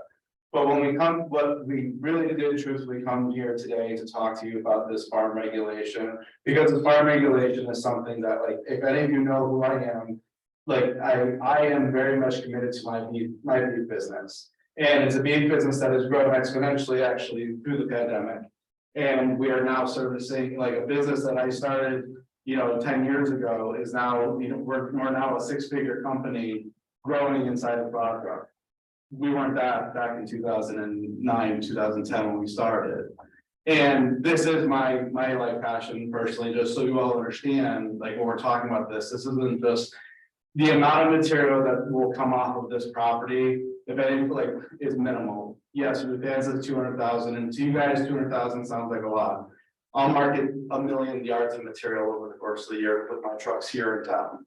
Not necessarily out of not out of my where we park our trucks, but those trucks will deliver 1 million yards of material. 200,000 yards is not a insurmountable amount. You're talking about 600 septic systems. That's what 200,000 yards is equivalent to. If you're thinking about septic systems, for those of you who are familiar with that business. This business is not going to have a screening plan, or this excavation, I should say. There's not going to be a screening plan. There's not going to be a business where, hey, go down to the farm or go down to this location and get yourself 16 yards. There are no sales at this facility. We are simply trying to extract the material. And how I look at it as like a benefit to the community is I had a neighbor who's across the street. Now, I don't want to rope Bill Simon to anything here, but Bill Simon has a massive hill that's on the side of his property. And maybe that massive hill that he's growing Christmas trees on, maybe someday he's like, you know what, I need to be able to, I've raised another crop so we can stay in agriculture. Maybe it's not pine trees, maybe they need to put up a greenhouse, whatever. It's 20,000 yards. Your regulations right now would say that he has to go through the excavation. He's not looking to be an excavation to take that out. 200, like I said, 200,000 yards for me is a very small number. I know it's big for you guys, and I understand you have the community to look at. But this is for farming. In this business, when we say another 8.5 acres of cropland can be created, that feeds 26 steers for my business. 26 steers that I get currently $4,000 an animal to sell for beef that I sell to this community. So that's, so we're talking about another $100,000 worth of revenue that I can have to sustain myself in this community doing farming. My goal in life is to be a full-time farmer. It is not to be sand and gravel. We don't even own a sand and gravel pit at this point. I'm not trying to make this a sand and gravel pit. I'm not trying to market out of this location. So I want you guys to like kind of put the cynicism away and just think about the fact that like we are talking about farming in a real sense. And when we talk about farming, I don't think people realize the amount of land capital that all of us farmers own in town. And the reason why I need to expand this acreage is in order for me to feed the animals that I currently even have. I'm in a war right now between developers and guys raising tobacco who are getting exponentially larger amount of money. I lost like 12 acres, 15 acres last year of corn silage growing land. Just because I had, somebody else took somebody else's land and somebody else took their land, so then they came after someone my land, because I don't own all the acreage. I have to rent it from people in order to raise enough feed to feed the animals so that I can have my beef program. So having 8.5 acres of land that I actually do now own is really important to me.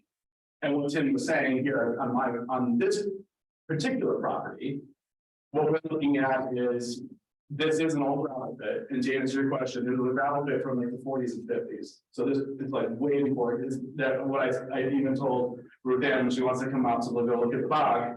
There's an old trench line excavator sitting in the water. You know, like from like whenever you saw it, I think that was like sitting gravel at it many years ago. But it's got like all sorts of different elevations, from just poor mine, if you will, because all they did is they just dug wherever they wanted to dig. And now I've got this huge, like literally like gravel bank wall on the property. It's I don't even know how many hundreds of feet long it is, but it's like 1,000 feet long of like a bank wall. It's 15 feet high. And so, what it's doing is it's creating like this area, like we have all these like locked up areas. And we could put this all into one nice plane, and I could be able to raise enough corn and put the animals out there as well for pasture land, so that I can expand my operation and continue to grow in town. So that's really what I want you guys to be thinking about this. And 200,000 yards of material, yes, it's not going to be processed on the property. We're not crushing, we're not screening, we're literally just excavating it off the property. Because I can't shove it around, I can't hide it in corner. But it's not something that I'm going to make a living for the next 20 years of my life. I don't even think it'll take 5 years of my life to get rid of the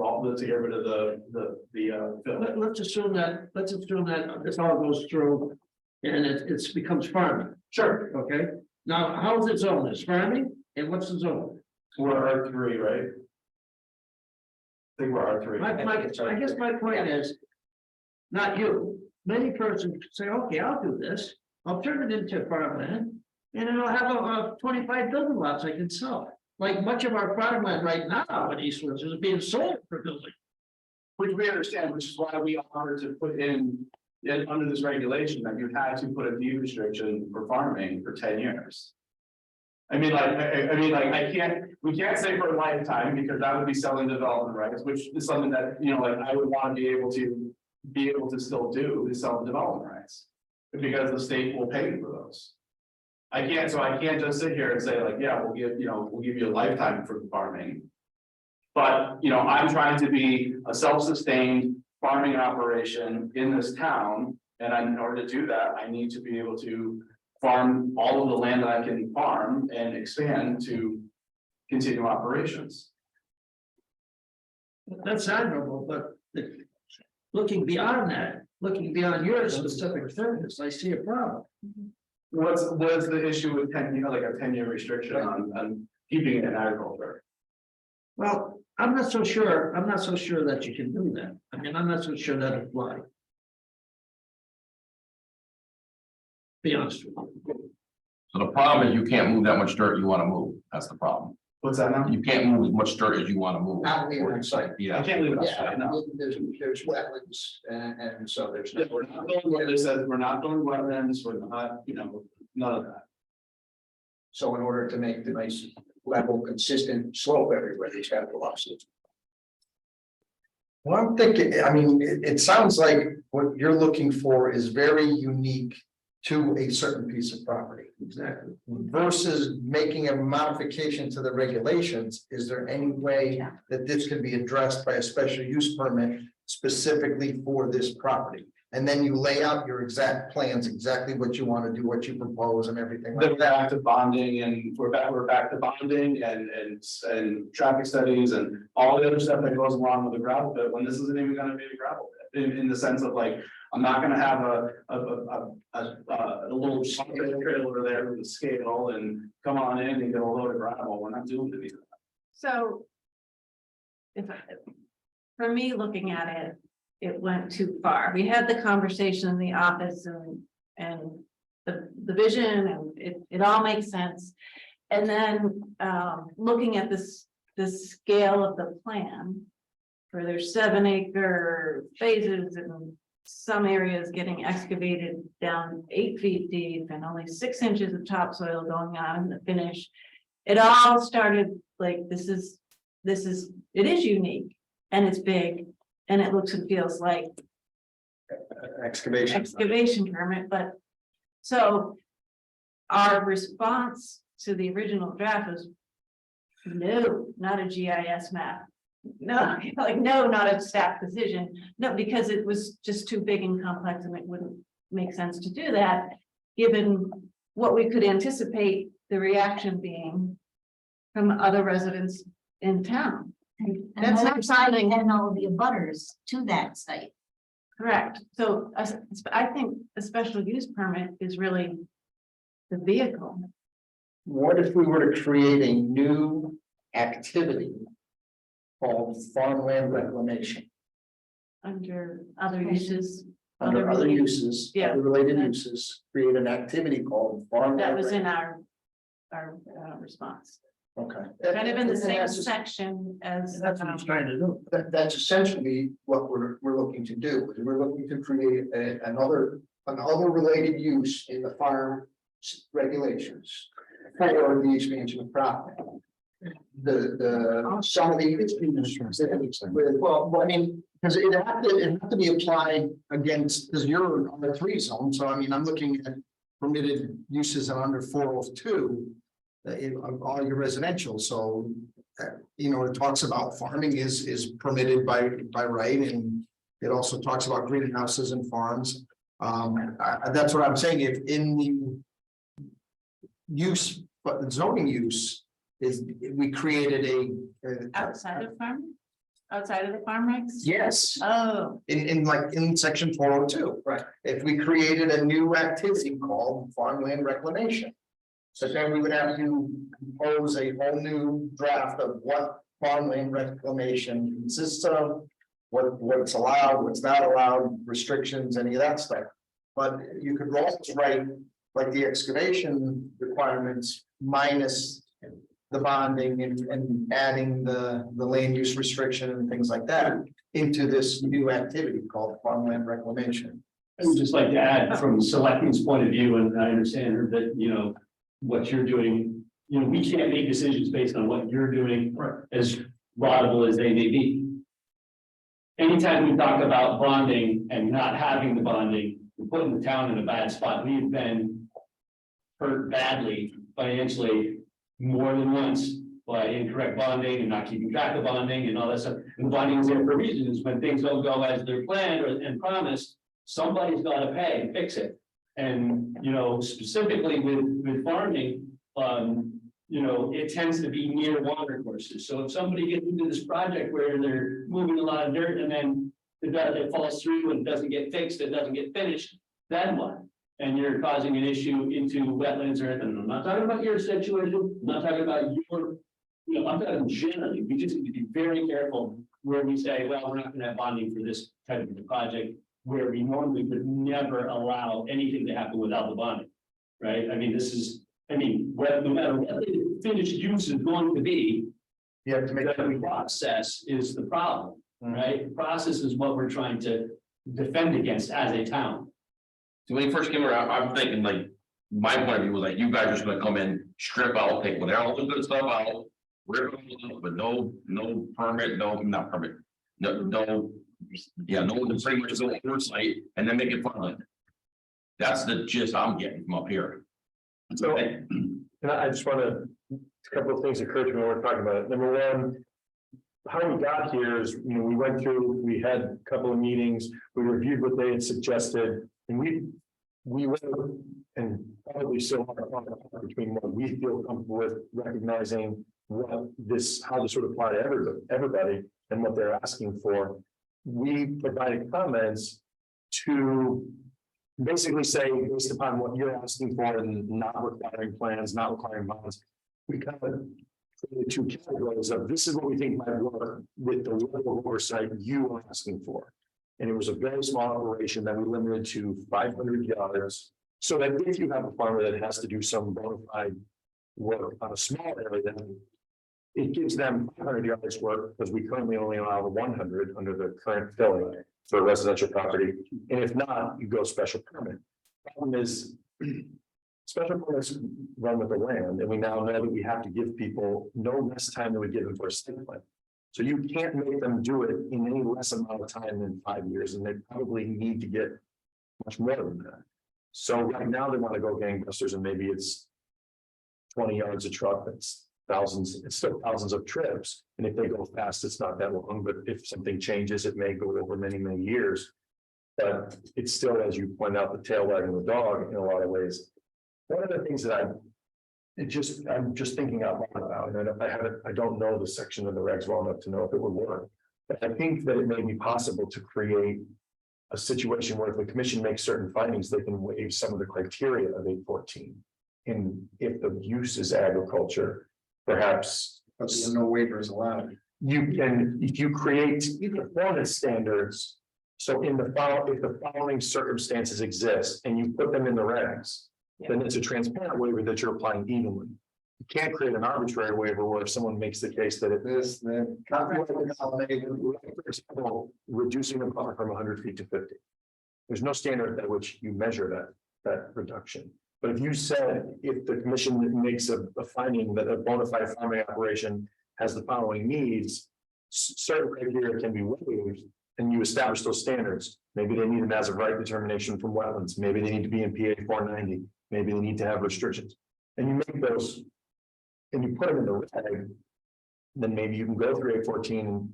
The problem is going to be the things that we may want, they still may not want to give. And that's where you have to. And to the neighbors and the neighbors, the end use doesn't matter. It's really, you're doing the mining operation, you created a new mining operation until this is now completed and reclamated. Just to clear up like when we talk about 200,000, that's 200,000 is the course of the entire project. We did break it into phases. So it's not, and the plan is like, we will be farming, like, I think Tim was 4 phases right now. 4 phases, yeah. Yeah, so it's 4 phases. So we'll just say for even numbers that each phase is like 50,000 yards of material. The other 3 phases will continue to stay in farming, or, we will be continuing to operate those. So it's not like in general, you were thought like, well, we're going to shut the topsoil, take 200,000 yards and move it down the street. It's like, no, we're going to be working in phases. So like, there won't be like, so we'll have 1 phase open at a time. Now, we need to make 4 phases turn into 8 phases and have the commission redo that, or what, whatever. Like we could do that, from the. But you're not going to see like a huge open field is what I'm getting at. The point is to get rid of the material, put the topsoil back, work in the next section. So it's not like, again, we say 200,000, it's like, well, 200,000 is the whole scope of the project. That's not how we plan on doing the excavation. We're not writing a reg for one specific project. No, but what I'm saying is we offer phases. And so we offer phases. So if the commission thinks that the phases, X amount of phases, whatever, just we're kind of like also torn, because it's like the town says that they want to support agriculture. It is part of that supporting of agriculture is regrading of land. And not for nothing, 500 yards is not a lot of material for a 100-acre farm, which is what we're talking about. So it's not when we talk about agriculture, I mean, like, we gave the planner some like kind of just some thoughts to think about as far as like, there's a dairy farm in town, or a dairy farm that's near our town, we'll just say a large one, that spread is, what is the number? Yeah, and this is an email that I sent in response to the markup, was that, on average, and this particular farm has a manure management plan that they put together, so they know what they put on their fields. And on average, they're spreading 10,000 gallons of manure per acre per year. So 10,000 gallons is about 2,770 cubic yards. So just spread manure would exceed, would trigger your excavation permit in this town. But that's an amendment. Right, that's not an excavation. Yeah, it's still. Yeah. So it's not. We put that in there just so you. You know, this other quantities, because 500 yards is not a lot of. The property, how, but we don't really probably. I mean, Doesn't we're matter. looking at. The property. We're currently farming, I'm trying to expand the amount that we can farm. There's like little drop offs everywhere. Yeah. So it's filling a hole and taking down a hill and smoothing out the grade, but that's like dropping the grade significantly in one area, spreading. So. Just make it clear. And you know, you mentioned, you know, what the neighbor's gonna think, but that's why, you know, I kind of showed this right to farm ordinance. Because the right to farm ordinance says, hey, if it's agricultural, it has hereby further been determined that whatever impact may be caused as an accepted agricultural practice is offset and ameliorated by the benefits of farming to the neighborhood. But until we get to that farming stage, this is part of it, you're creating problems. But that, to me, what that means is in an R3 zone, which could be very developed, you know, the empty lot can do this next door to. Which is why we understand that, and that's why we put the deed restrict, that's why we propose the deed restriction, so that doesn't, that they don't take farm rights. Yeah, the whole farm things to me need a revisit.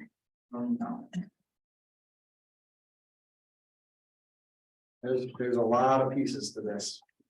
Because I don't. It's all up here. So is there a preference, farm regs, the residential, you know, regional use like that separate Well, I category mean, that you mentioned? Or some type of wavering that Mike brought up for 814. I actually believe him that he's gonna. No, You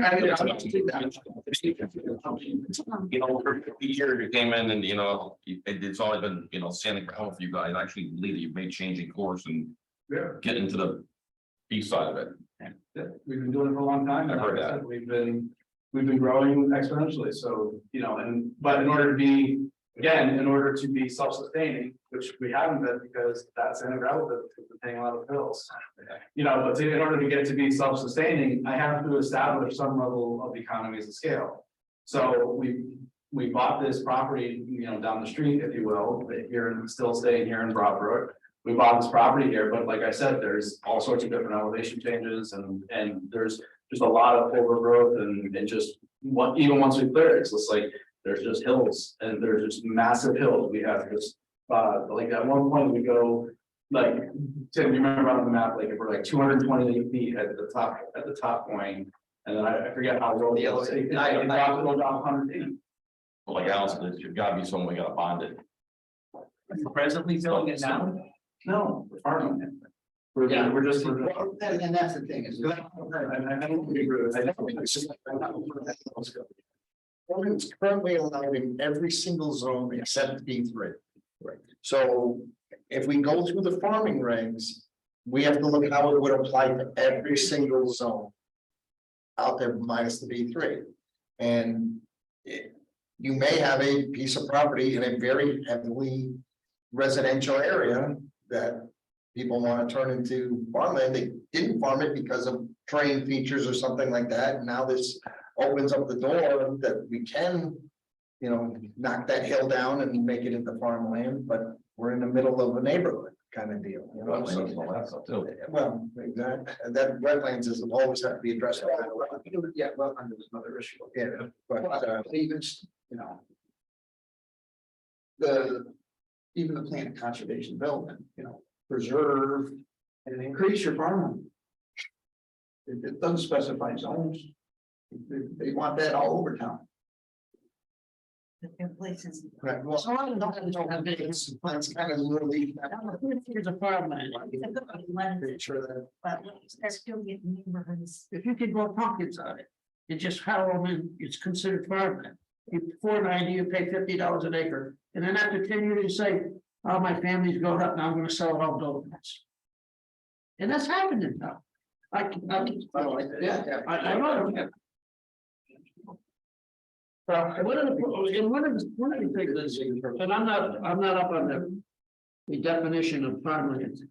But I do know, if you've got land and you don't want to pay taxes on it, grow some pumpkins, come down to town hall here and say it's farmland, you pay $90 an acre instead of $10,000 an acre because it's approved building lot.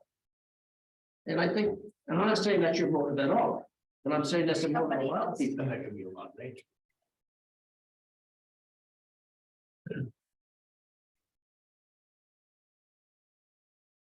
Well. I personally, sounds like the bonding is probably the biggest, they. Yeah, it guarantees that, a project will be seen through. But it's being an agricultural product. And it's going to be, the soils are always gonna be exposed. It's just a matter of taking the topsoil off and putting it back.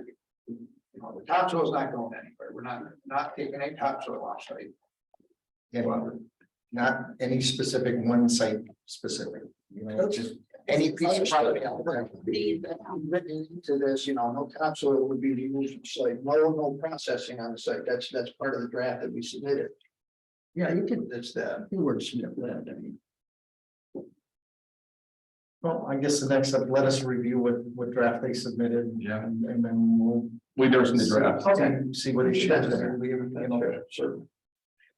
Can I just ask one quick question, because I think it's another important piece, particular to the cost is, one of the other things that we were kind of, is they were suggesting that as a first pass, coming with a GIS map, just a print off on the website, require surveys to confirm grades and locations, and that was something else that is, there's obviously a difference in cost.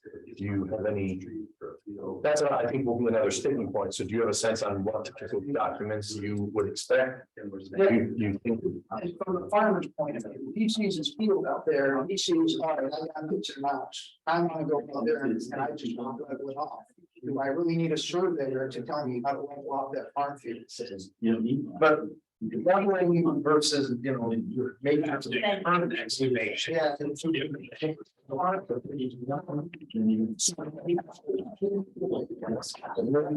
Restriction on the one of the ceremony. You don't have a survey.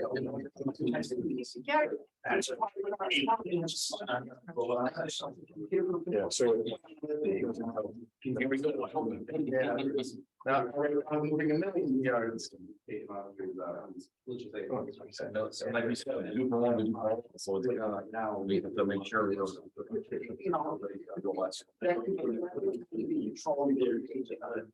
If you make it if this becomes too easy, there will never be another excavation permit. Everybody's gonna say, that's right, this is not funding. That's right. Everything's going to be done by To be year and years.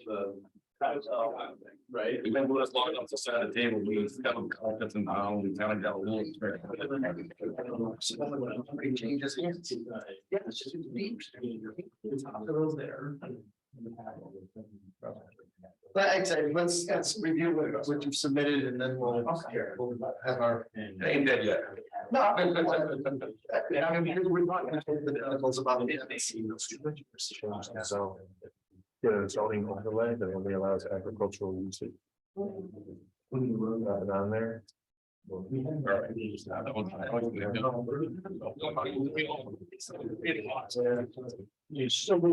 just were you gonna change the look at that, or we can do this with formal, or we? I mean, I didn't send it out because it was informal and typically don't put that out there on the record. as being, Available, so. So how can we proceed now? Can we review this and still keep it informal, or? No decisions on it? Yeah, just. Yeah. I'm just commenting on what our. Give you a better sense of where to go. It's certainly, it's just a draft, it's a draft text change, which means that we're providing for your. Review comment, you know. Mhm. Feedback. Okay. Thank you very much.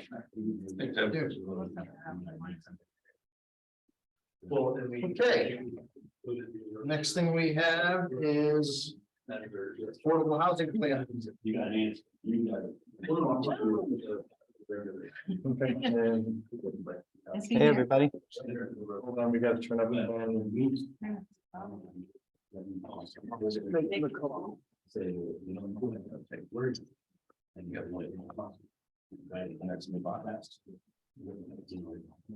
Can folks hear me? Yeah. All right, with respect to the gentleman in the back, they're kind of muddling the sound quality. They're picking you guys up on the roof. Sorry. Thanks for leaving. Thank you, guys.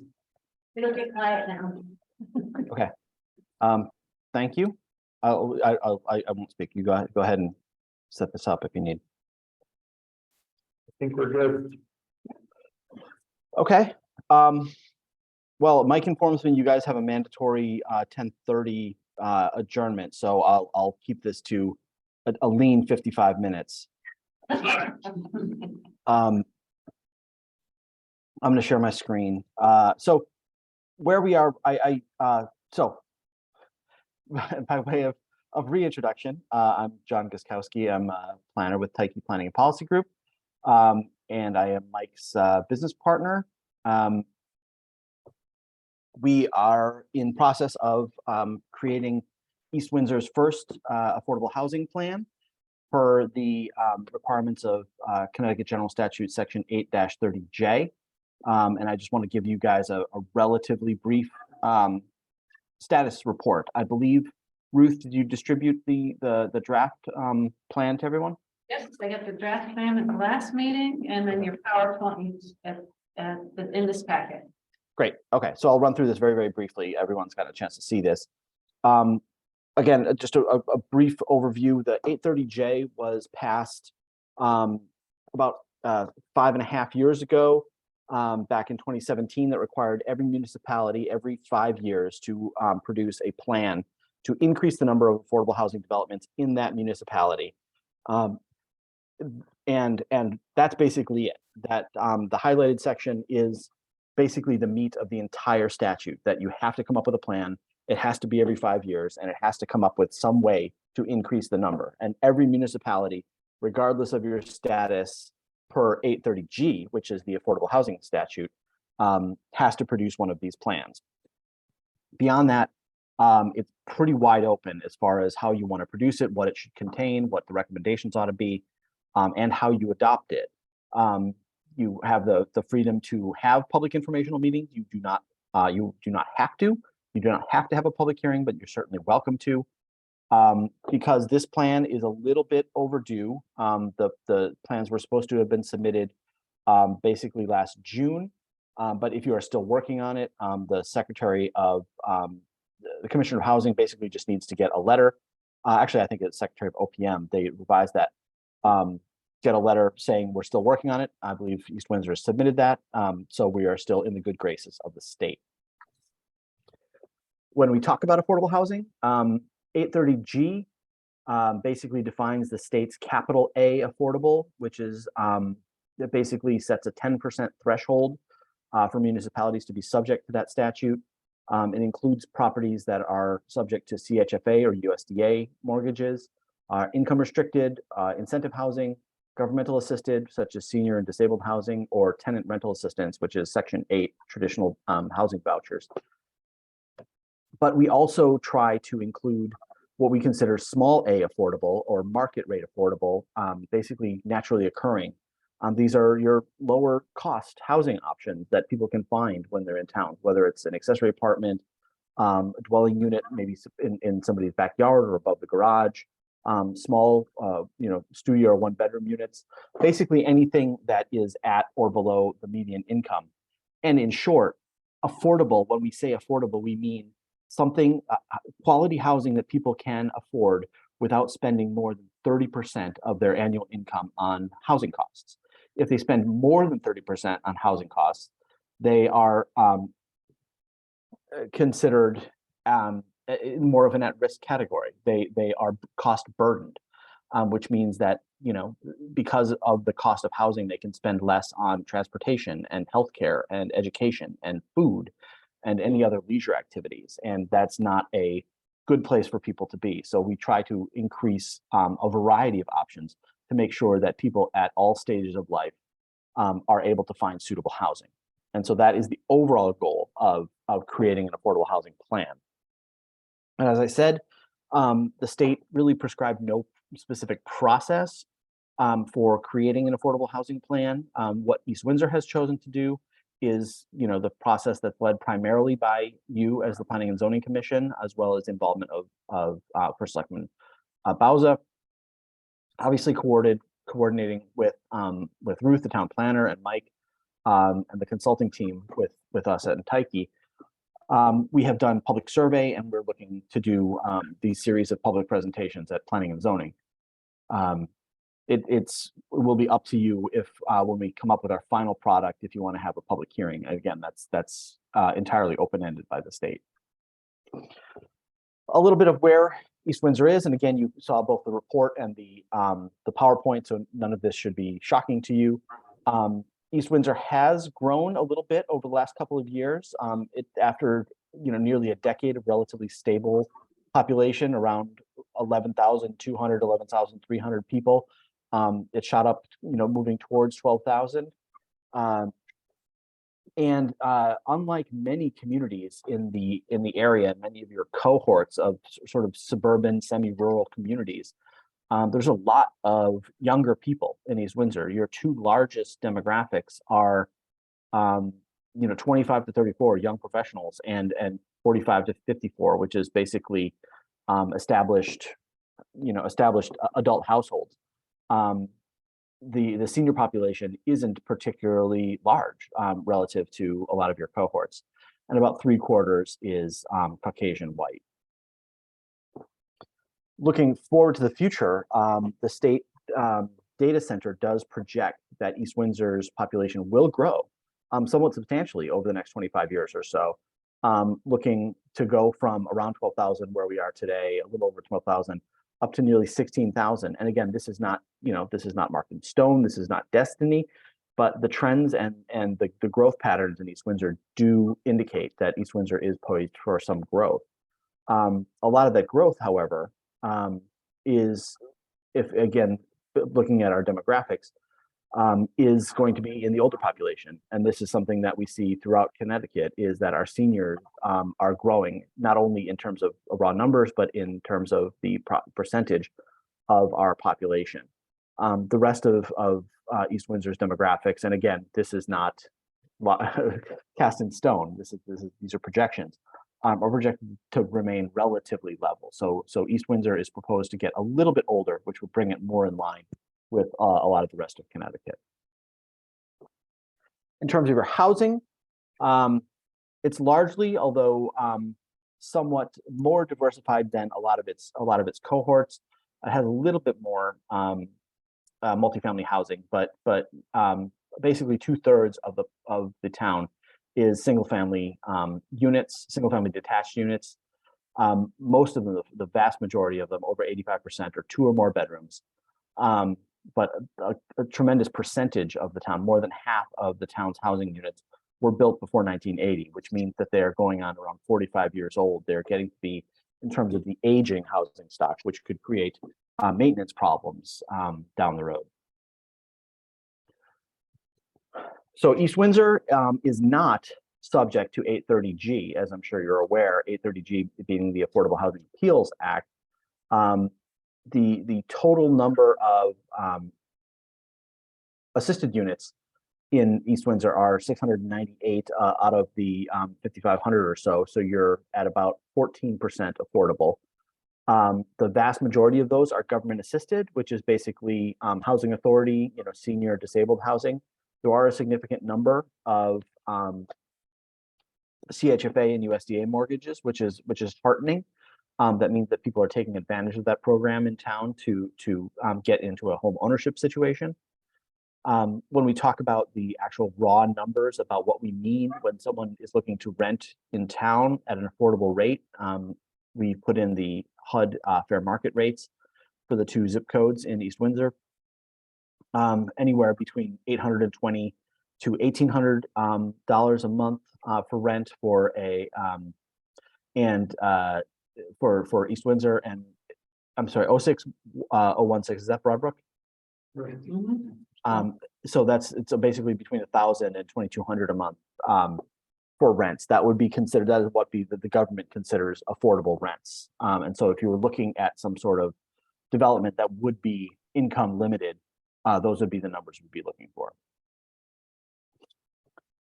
We did do, I'm sorry, this is cost burden. And as I said, people are spending more than 30% of their income on either their total rental costs or their total ownership costs are considered cost burdened, and that's an all-in number. So if you're renting, that includes your rent, your utilities, your heat, your hot water.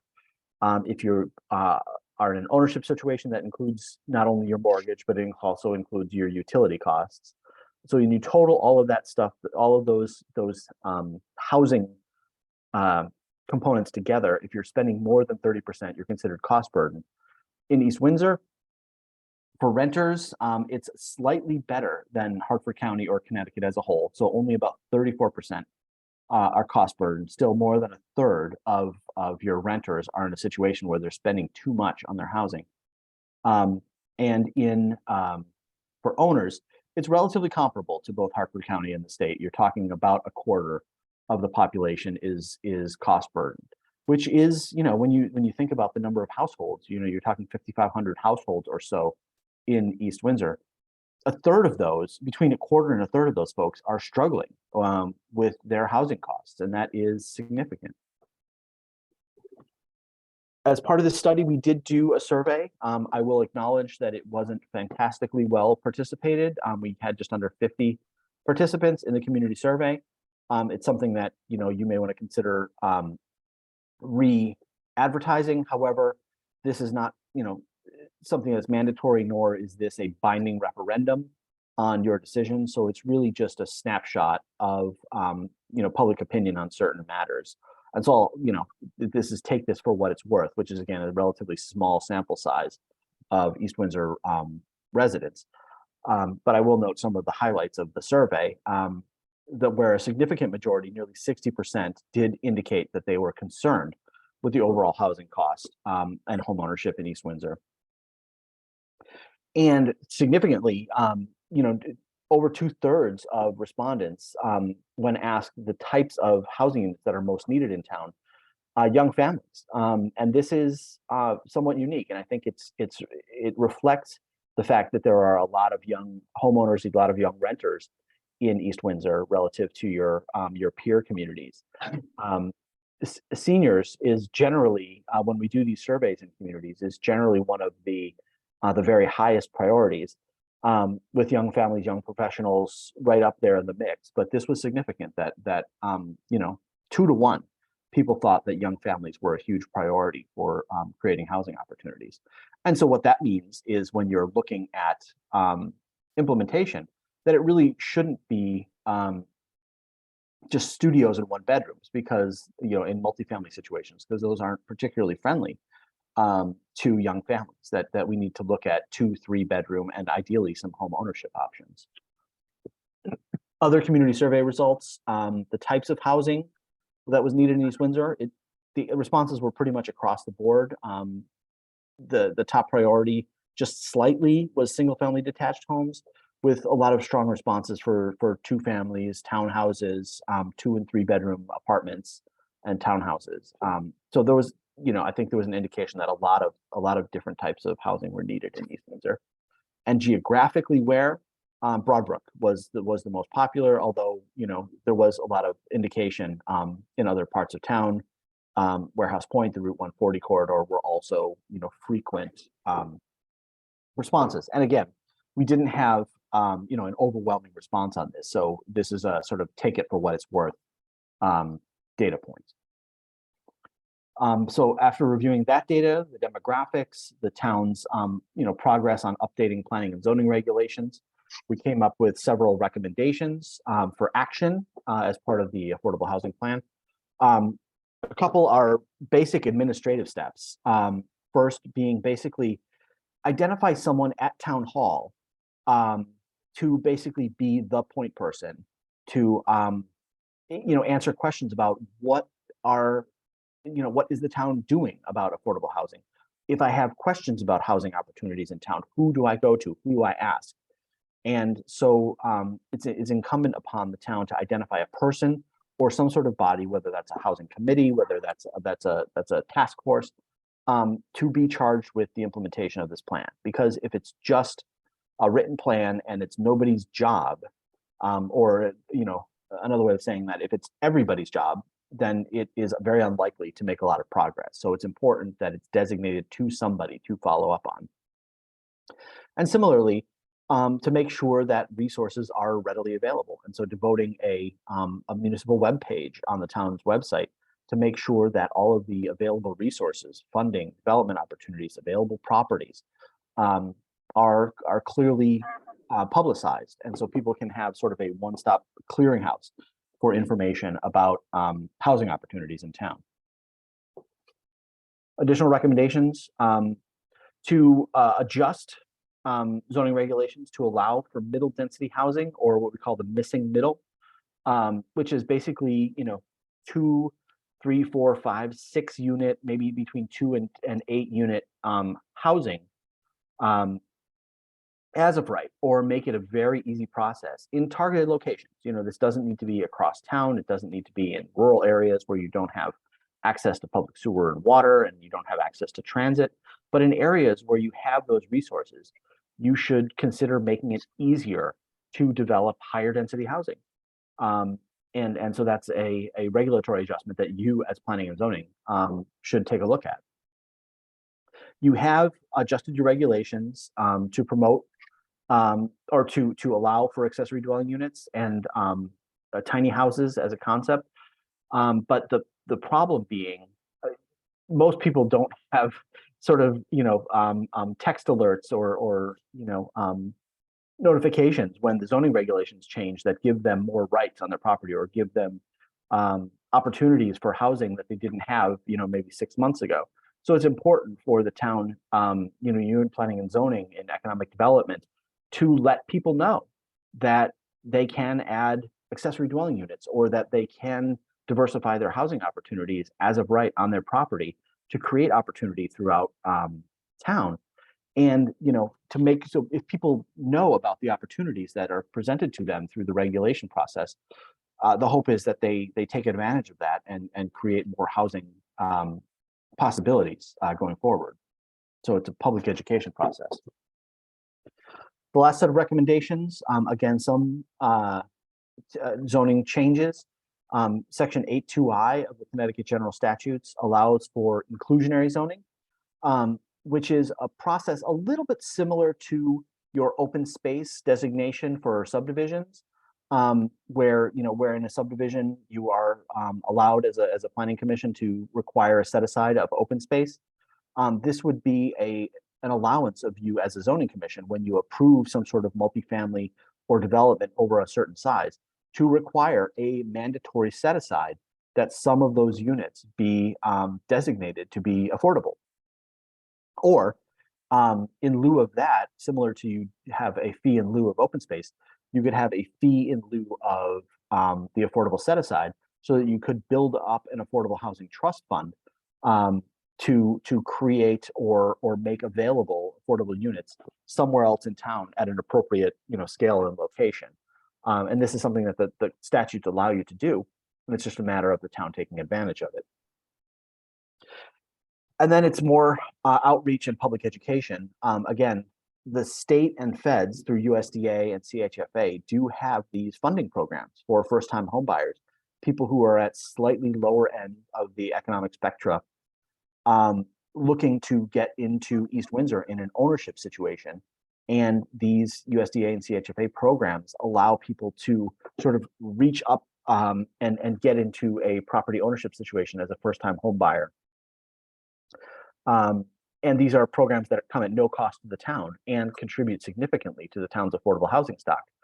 And so it's very important that realtors, brokers, banks understand that these programs are available and to promote them and let them know that East Windsor is very interested in supporting this type of home ownership situation.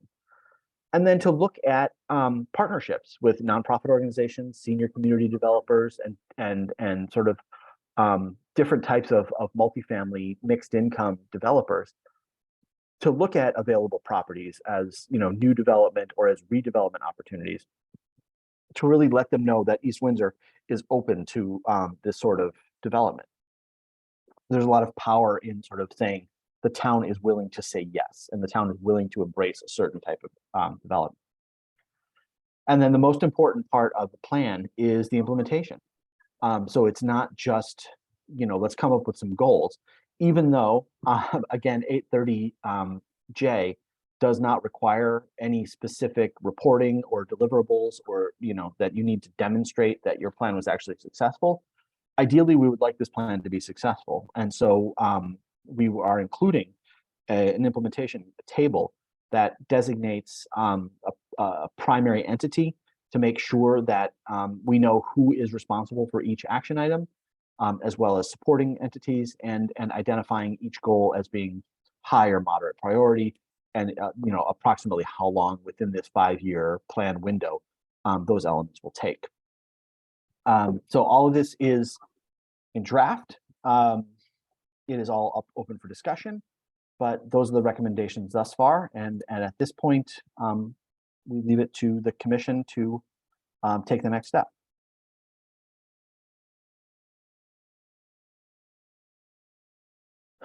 That's a lot of words, sorry. Very much. I have some questions, and make some comments. Sure. When I think about it, the wording the way you said it verbally versus what's written for action item 3, where it says allow for middle density housing as a right in targeted areas, which is, I think, what we were talking about in Warehouse Point, and that fits with that plan. Right. But then when you say, and as larger and historic homes are retrofit, or I wonder if that makes sense everywhere in town as a right for every large house. Well, I think It's like there's a time and a place, but if you take a development of large houses and say, okay, now we're gonna, Yeah. to be affordable by making the multifamily, or I'm not quite sure what you're saying. I think of, there's your developments with more land and large houses, and to say we want to do something there, it just doesn't feel like it's an across the board goal. Well, so I think we did group those two elements together, and they can be very different elements. To me, they're very different. So Yeah. I guess why I'm having agita with it. Yeah, and so I think you need to treat them separately, and again, we can split those out, or do a better job in the text describing what we mean.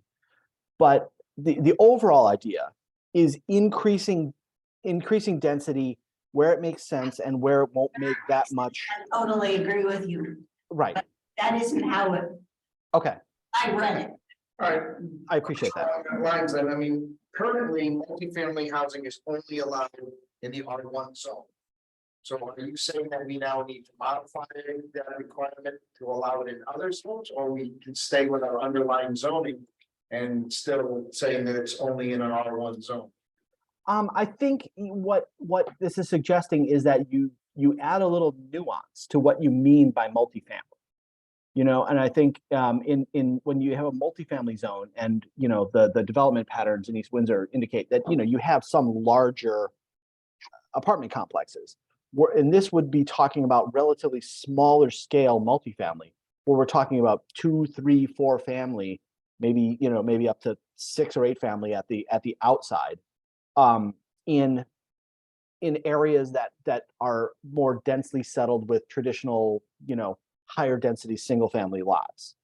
And that would include, in certain circumstances, some of your larger house historic areas where you would be able, in certain circumstances, and I think importantly with design standards, to convert larger homes that are 4, 5, 6 bedrooms, where our new household sizes are basically 2. More than half of our household sizes are 1 and 2 person. To convert those to allow for more housing opportunities, without really any new construction. All the stuff would be done inside the house, and the neighborhood would retain the appearance and character of sort of the traditional single family, historic neighborhood. And then in other areas, there are ways you can tuck in there, a little 4 family townhouse complex and still fit in sort of the context of the neighborhood. So I think it's, thinking a little bit more broadly and a little bit more nuanced about the types of multifamily. It's not just, a single family or a single family with an accessory apartment, and then like 35 unit apartment building. There's some stuff in the middle that I think there's room to consider in the regulations. And if I could just add to that, I think one of the things we've seen with the multifamily development district reg is that the criteria that we record, how the reg requires the parcel to be laid out with the parcel size, the location, and where it is. The density and the units have to be so high for it to work that you end up getting developments or there's 60 or 80 plus units, because they either require a certain amount of open space to be set aside. It needs to be on specific areas of town based upon the rural growth guide plan, and if it's on water or sewer. So based upon all those things, the construction costs are higher, the parcel sizes have to be larger, and the density and the yield has to be high to make it all work, that you end up with massive developments. And there's plenty of examples that we could provide from not far from here where people can make 3 or 4 units. And you don't even know. I was just looking at half the photos that are on that mantle there. A lot of towns have regs, and maybe that you swap the word historic for old. Because they're really hard to heat, really hard to cool. They're really expensive to maintain, and the way that they were constructed many years ago, they don't lend themselves to traditional living now. So you cut them up into 2 or 3 units. A lot of towns allow for it. So it's a way of just sort of creating that adaptability within your existing housing stock. If people have sort of are uncomfortable with looking at new developments or where they might go. It would still require a change them to the use tables. We probably want to create something different because the MFDD reg, which is that whole section that is just so big and complicated that if we wanted to do something under 5 or 6 units, yeah, you'd Even this identifies 2. Right. Two family is still only allowed in an R1. Right. Yeah, so you figure out what your high end would be, what you feel comfortable with and where. And there's nothing to say that you would have to keep those same lot sizes. You're not saying let's cram, 5 times the units into the same piece of property. You can tweak those things as well, but there's not a lot of diversity. You basically go from 2 family to the MFDD. And it's kind of polar opposites. I don't think we want to encourage MFDD developments all over the place. So I think that's what he's talking about with the nuance. Yeah, and I think and it's also important to note, and I don't want to immediately water down the strength of the recommendation, but it's a recommendation in a non-binding plan, and so what it really endeavors to do is convince you to have that conversation is, to take a look at, regulation examples and development, the density examples. Again, you don't have to go too far outside of East Windsor to see how some of these things are being developed. To kind of say, would these things fit without, dramatically overhauling what we allow in town or what our town looks and feels like? Can we make it a little bit easier in certain circumstances in certain neighborhoods to get a few more housing units? Certain circumstances in certain neighborhoods, I'm okay with it when you make it all right and everybody can take every large house. No, Make it- No, and I think, that, right. And I think, and that's understood, and that's a very, very important part of the discussion. We got a guy like Dave, he could have like a Right. 30 person hotel at his place. Changed into, a boarding house and. You don't allow it.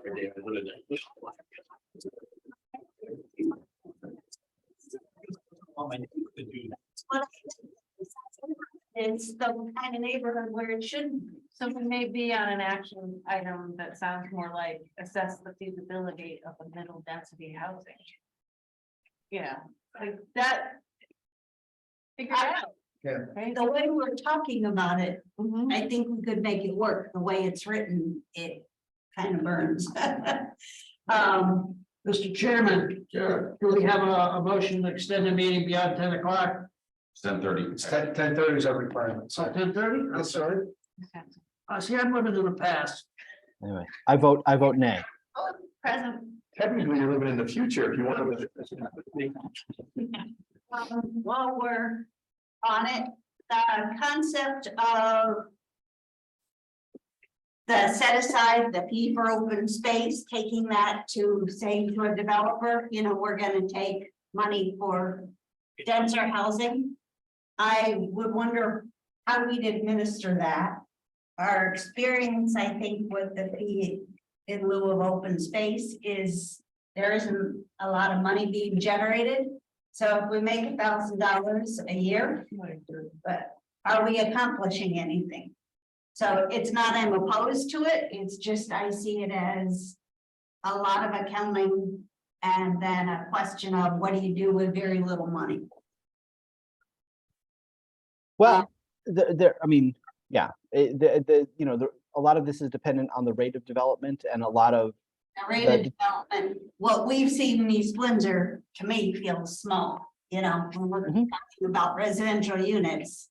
So I can't imagine we're going to collect very much money. And somebody has to administer it and then decide how to spend it. You create the formula by which they pay you.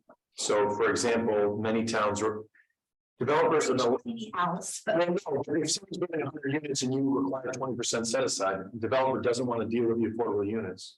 Because they don't want to administer the yearly income reviews and all the other things. So they say, I want to pay my way out. And so you tell them how much to pay. A lot of towns make them the cost. If we had big development. It's the cost to create the unit. So, granted, this is an anomaly maybe for this area, but Mansfield, we're working with them on some stuff and they just got a check for $1.2 million. Because they allow you to buy your way out of the units and they allow you to buy density. So they can turn and hand that $1 million to their housing authority. Who can then. So the housing authority then administers it and adds units. It's Even need to add units, they could use it to renovate existing units. It doesn't need to create new housing. Oh, okay. So they would say. That we're gonna buy open space, so we're gonna buy property. You could buy down restrictions on existing units, you could renovate and upgrade existing properties, you could buy. Or construct new units, it's very. Okay. You give the money back to the board of selectmen? No. I'm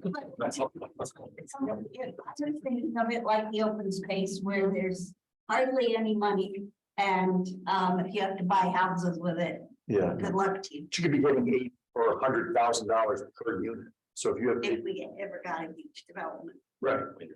But that could go a long way if you have a housing authority that has really old units that aren't code upgraded. Parking? Right, a couple $100,000 would help.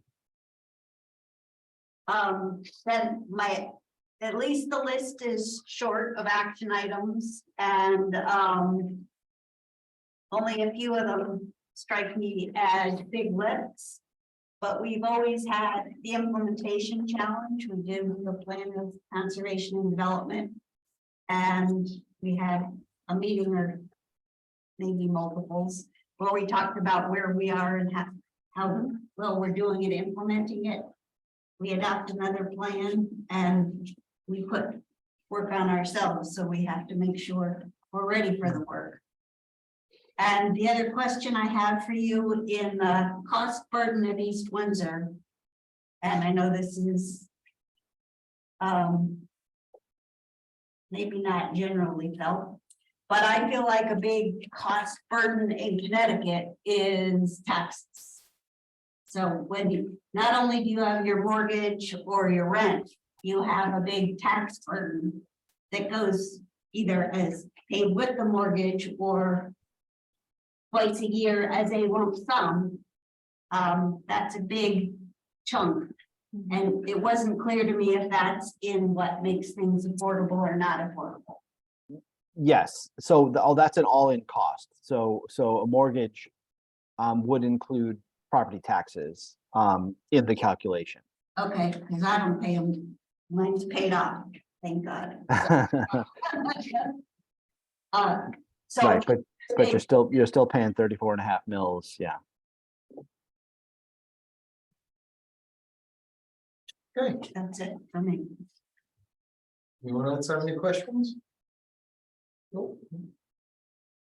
Okay, sir, thank you for the presentation. You're very welcome, and I hope everyone has a good evening and gets home safely. Thank you. Okay, next item is the CEO report.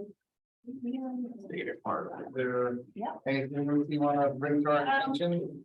Yeah, 131 North Road, you may be familiar with the location where this was vehicle repair and automobiles and whatnot. Is that the one next to the dog training place? Yes. So what's that's the letter? Yeah.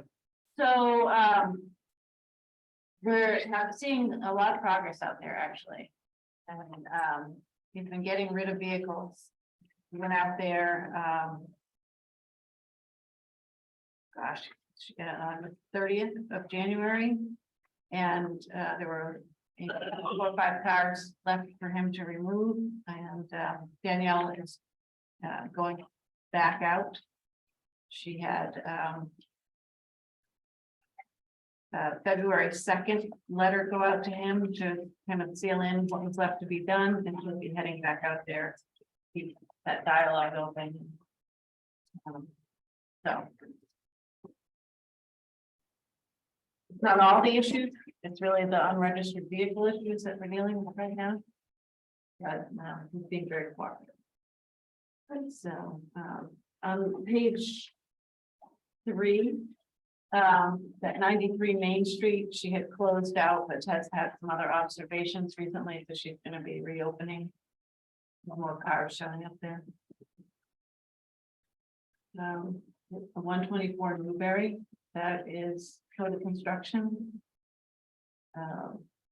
Danielle went out with him recently, sent an agreement letter a couple of weeks ago. Has another site visit coming up. I think he has till the 28th to continue cleaning up that site. He's really focused on getting his CO, so he needs to satisfy the conditions that are set by the cease and desist and the agreement. So likely There's so many FedEx trucks parked there. where he was operating out of, the building got condemned and had to come down. And I think he just in a rush he runs a FedEx. Routes. Okay. FedEx routes. Yeah, it was like, I was surprised. Yeah, it wasn't. There, but he lost his home in another place. And so that's how things kind of went awry over there. Working with him on that, so That's moving along, and so 15 Crescent is there. We did issue a cease and desist to her after the public hearing. She had a notice violation, came in to get her special use permit, but we learned so much at the hearing that we didn't know prior. So now she can move forward after we get paid. What about the airport? Wetland clearing, they actually made the runway longer. They went right to the wetland. That's what, I think that's what happened over there. It was kind of off to the side, the area that we were looking at, by one of the apartment buildings. Maintenance. Yeah. Runway, they went like another, It's been before, they just repaved it like 5 years ago. Well, yeah, before this violation. Yeah, I've been trying to, we've been in wetlands, we're trying to get some attention on that for a while. It was hard to prove. Yeah, and it's already paved and done. The, Like John, it's like the trees, I shouldn't say the name, the trees over there, they got cut down. Or just get cut, right across the street, there's historical side yellow street. oh, They're already cut, the end of it. Possible rooster. Anyway, that's yeah, great. then down at 142 South Main, there's, one of the auto dealers down there, somebody had an apartment in the basement of the building. The building official, yeah, the building official, had them take out the stove and whatnot. We'll get them out of there. 140 Wapping Road, you know, Pierce Construction is up and running and a lot of trucks are moving along. But there's been an ongoing discussion on the high level of truck traffic. We did receive a complaint from the Arrowsmiths, because they noticed, you know, it was quiet for a long time and businesses picked up. And then also a gentleman from South Windsor had come in because of the increased truck traffic. He's working from home and has noticed that. And so the company's been very responsive. And the thing that's happening now is that they're starting earthwork for the substation for gravel pit solar. And so there are trucks out on the streets from that project, trucks coming out from Pierce, where formerly Wapping Sand and Gravel. They're heading down to Frenchler Field, and so there's just a lot of trucks. So my dad's up the window at 8 years old, looks all for the, going by here. Yeah, No, like- it's all trucks. Yep. It's a fellow else, and I don't want to do about that. Public street. We'll go away. Right. 21 Alsworth, we're awaiting the survey. The property owner contacted J.R. Russo. We're gonna be doing a survey so they can lay that. He's also got in touch with Danielle in the interim to just kind of GIS scope where things can go. And then I just want to mention, we picked up the auto sweep again. We went out and did a drive-by assessment. Danielle sent out her letters announcing that it was coming out for the sweep. And she split it up. There were 16 compliant businesses and 28 non-compliant businesses. So the 16 businesses that were in compliance got thank you letters as she announced her sweep. And the 28 other businesses said, I'm coming. This is what I'm looking for. You can see that new place, that new building, that whole garage. Yeah, There's about 3,000 cars in the lot. what a disappointment. I go, oh my God. What a You guys are to do like. lesson for me on that one. That building was approved to lease out the 4 bays. Yeah. Then as it was being constructed, they want a wall, they don't want a wall, they want 2 bays, 4 bays, no bays. And it was whoever they could get for a tenant. They said, we're gonna sell cars here, but that, in hindsight, should have been a go back to the commission. Because now every truck has hopped the curb. Oh, yeah. In order to move around in there, it's, There's no parking Yeah. spots, there's just let they can get all the way down on the grass, on the side. they're off the curb. Yeah. There's no back tires on the pavement there. So, Okay, good yeah, catch. it's a bad one. So she's out of the 42 businesses assessed, you know, she's gonna be going back to 28 a month. recess. So February 20th, NOV letters are commencing. It's funny when they come out, they don't know what they just play. We would never do that. 2 weeks later.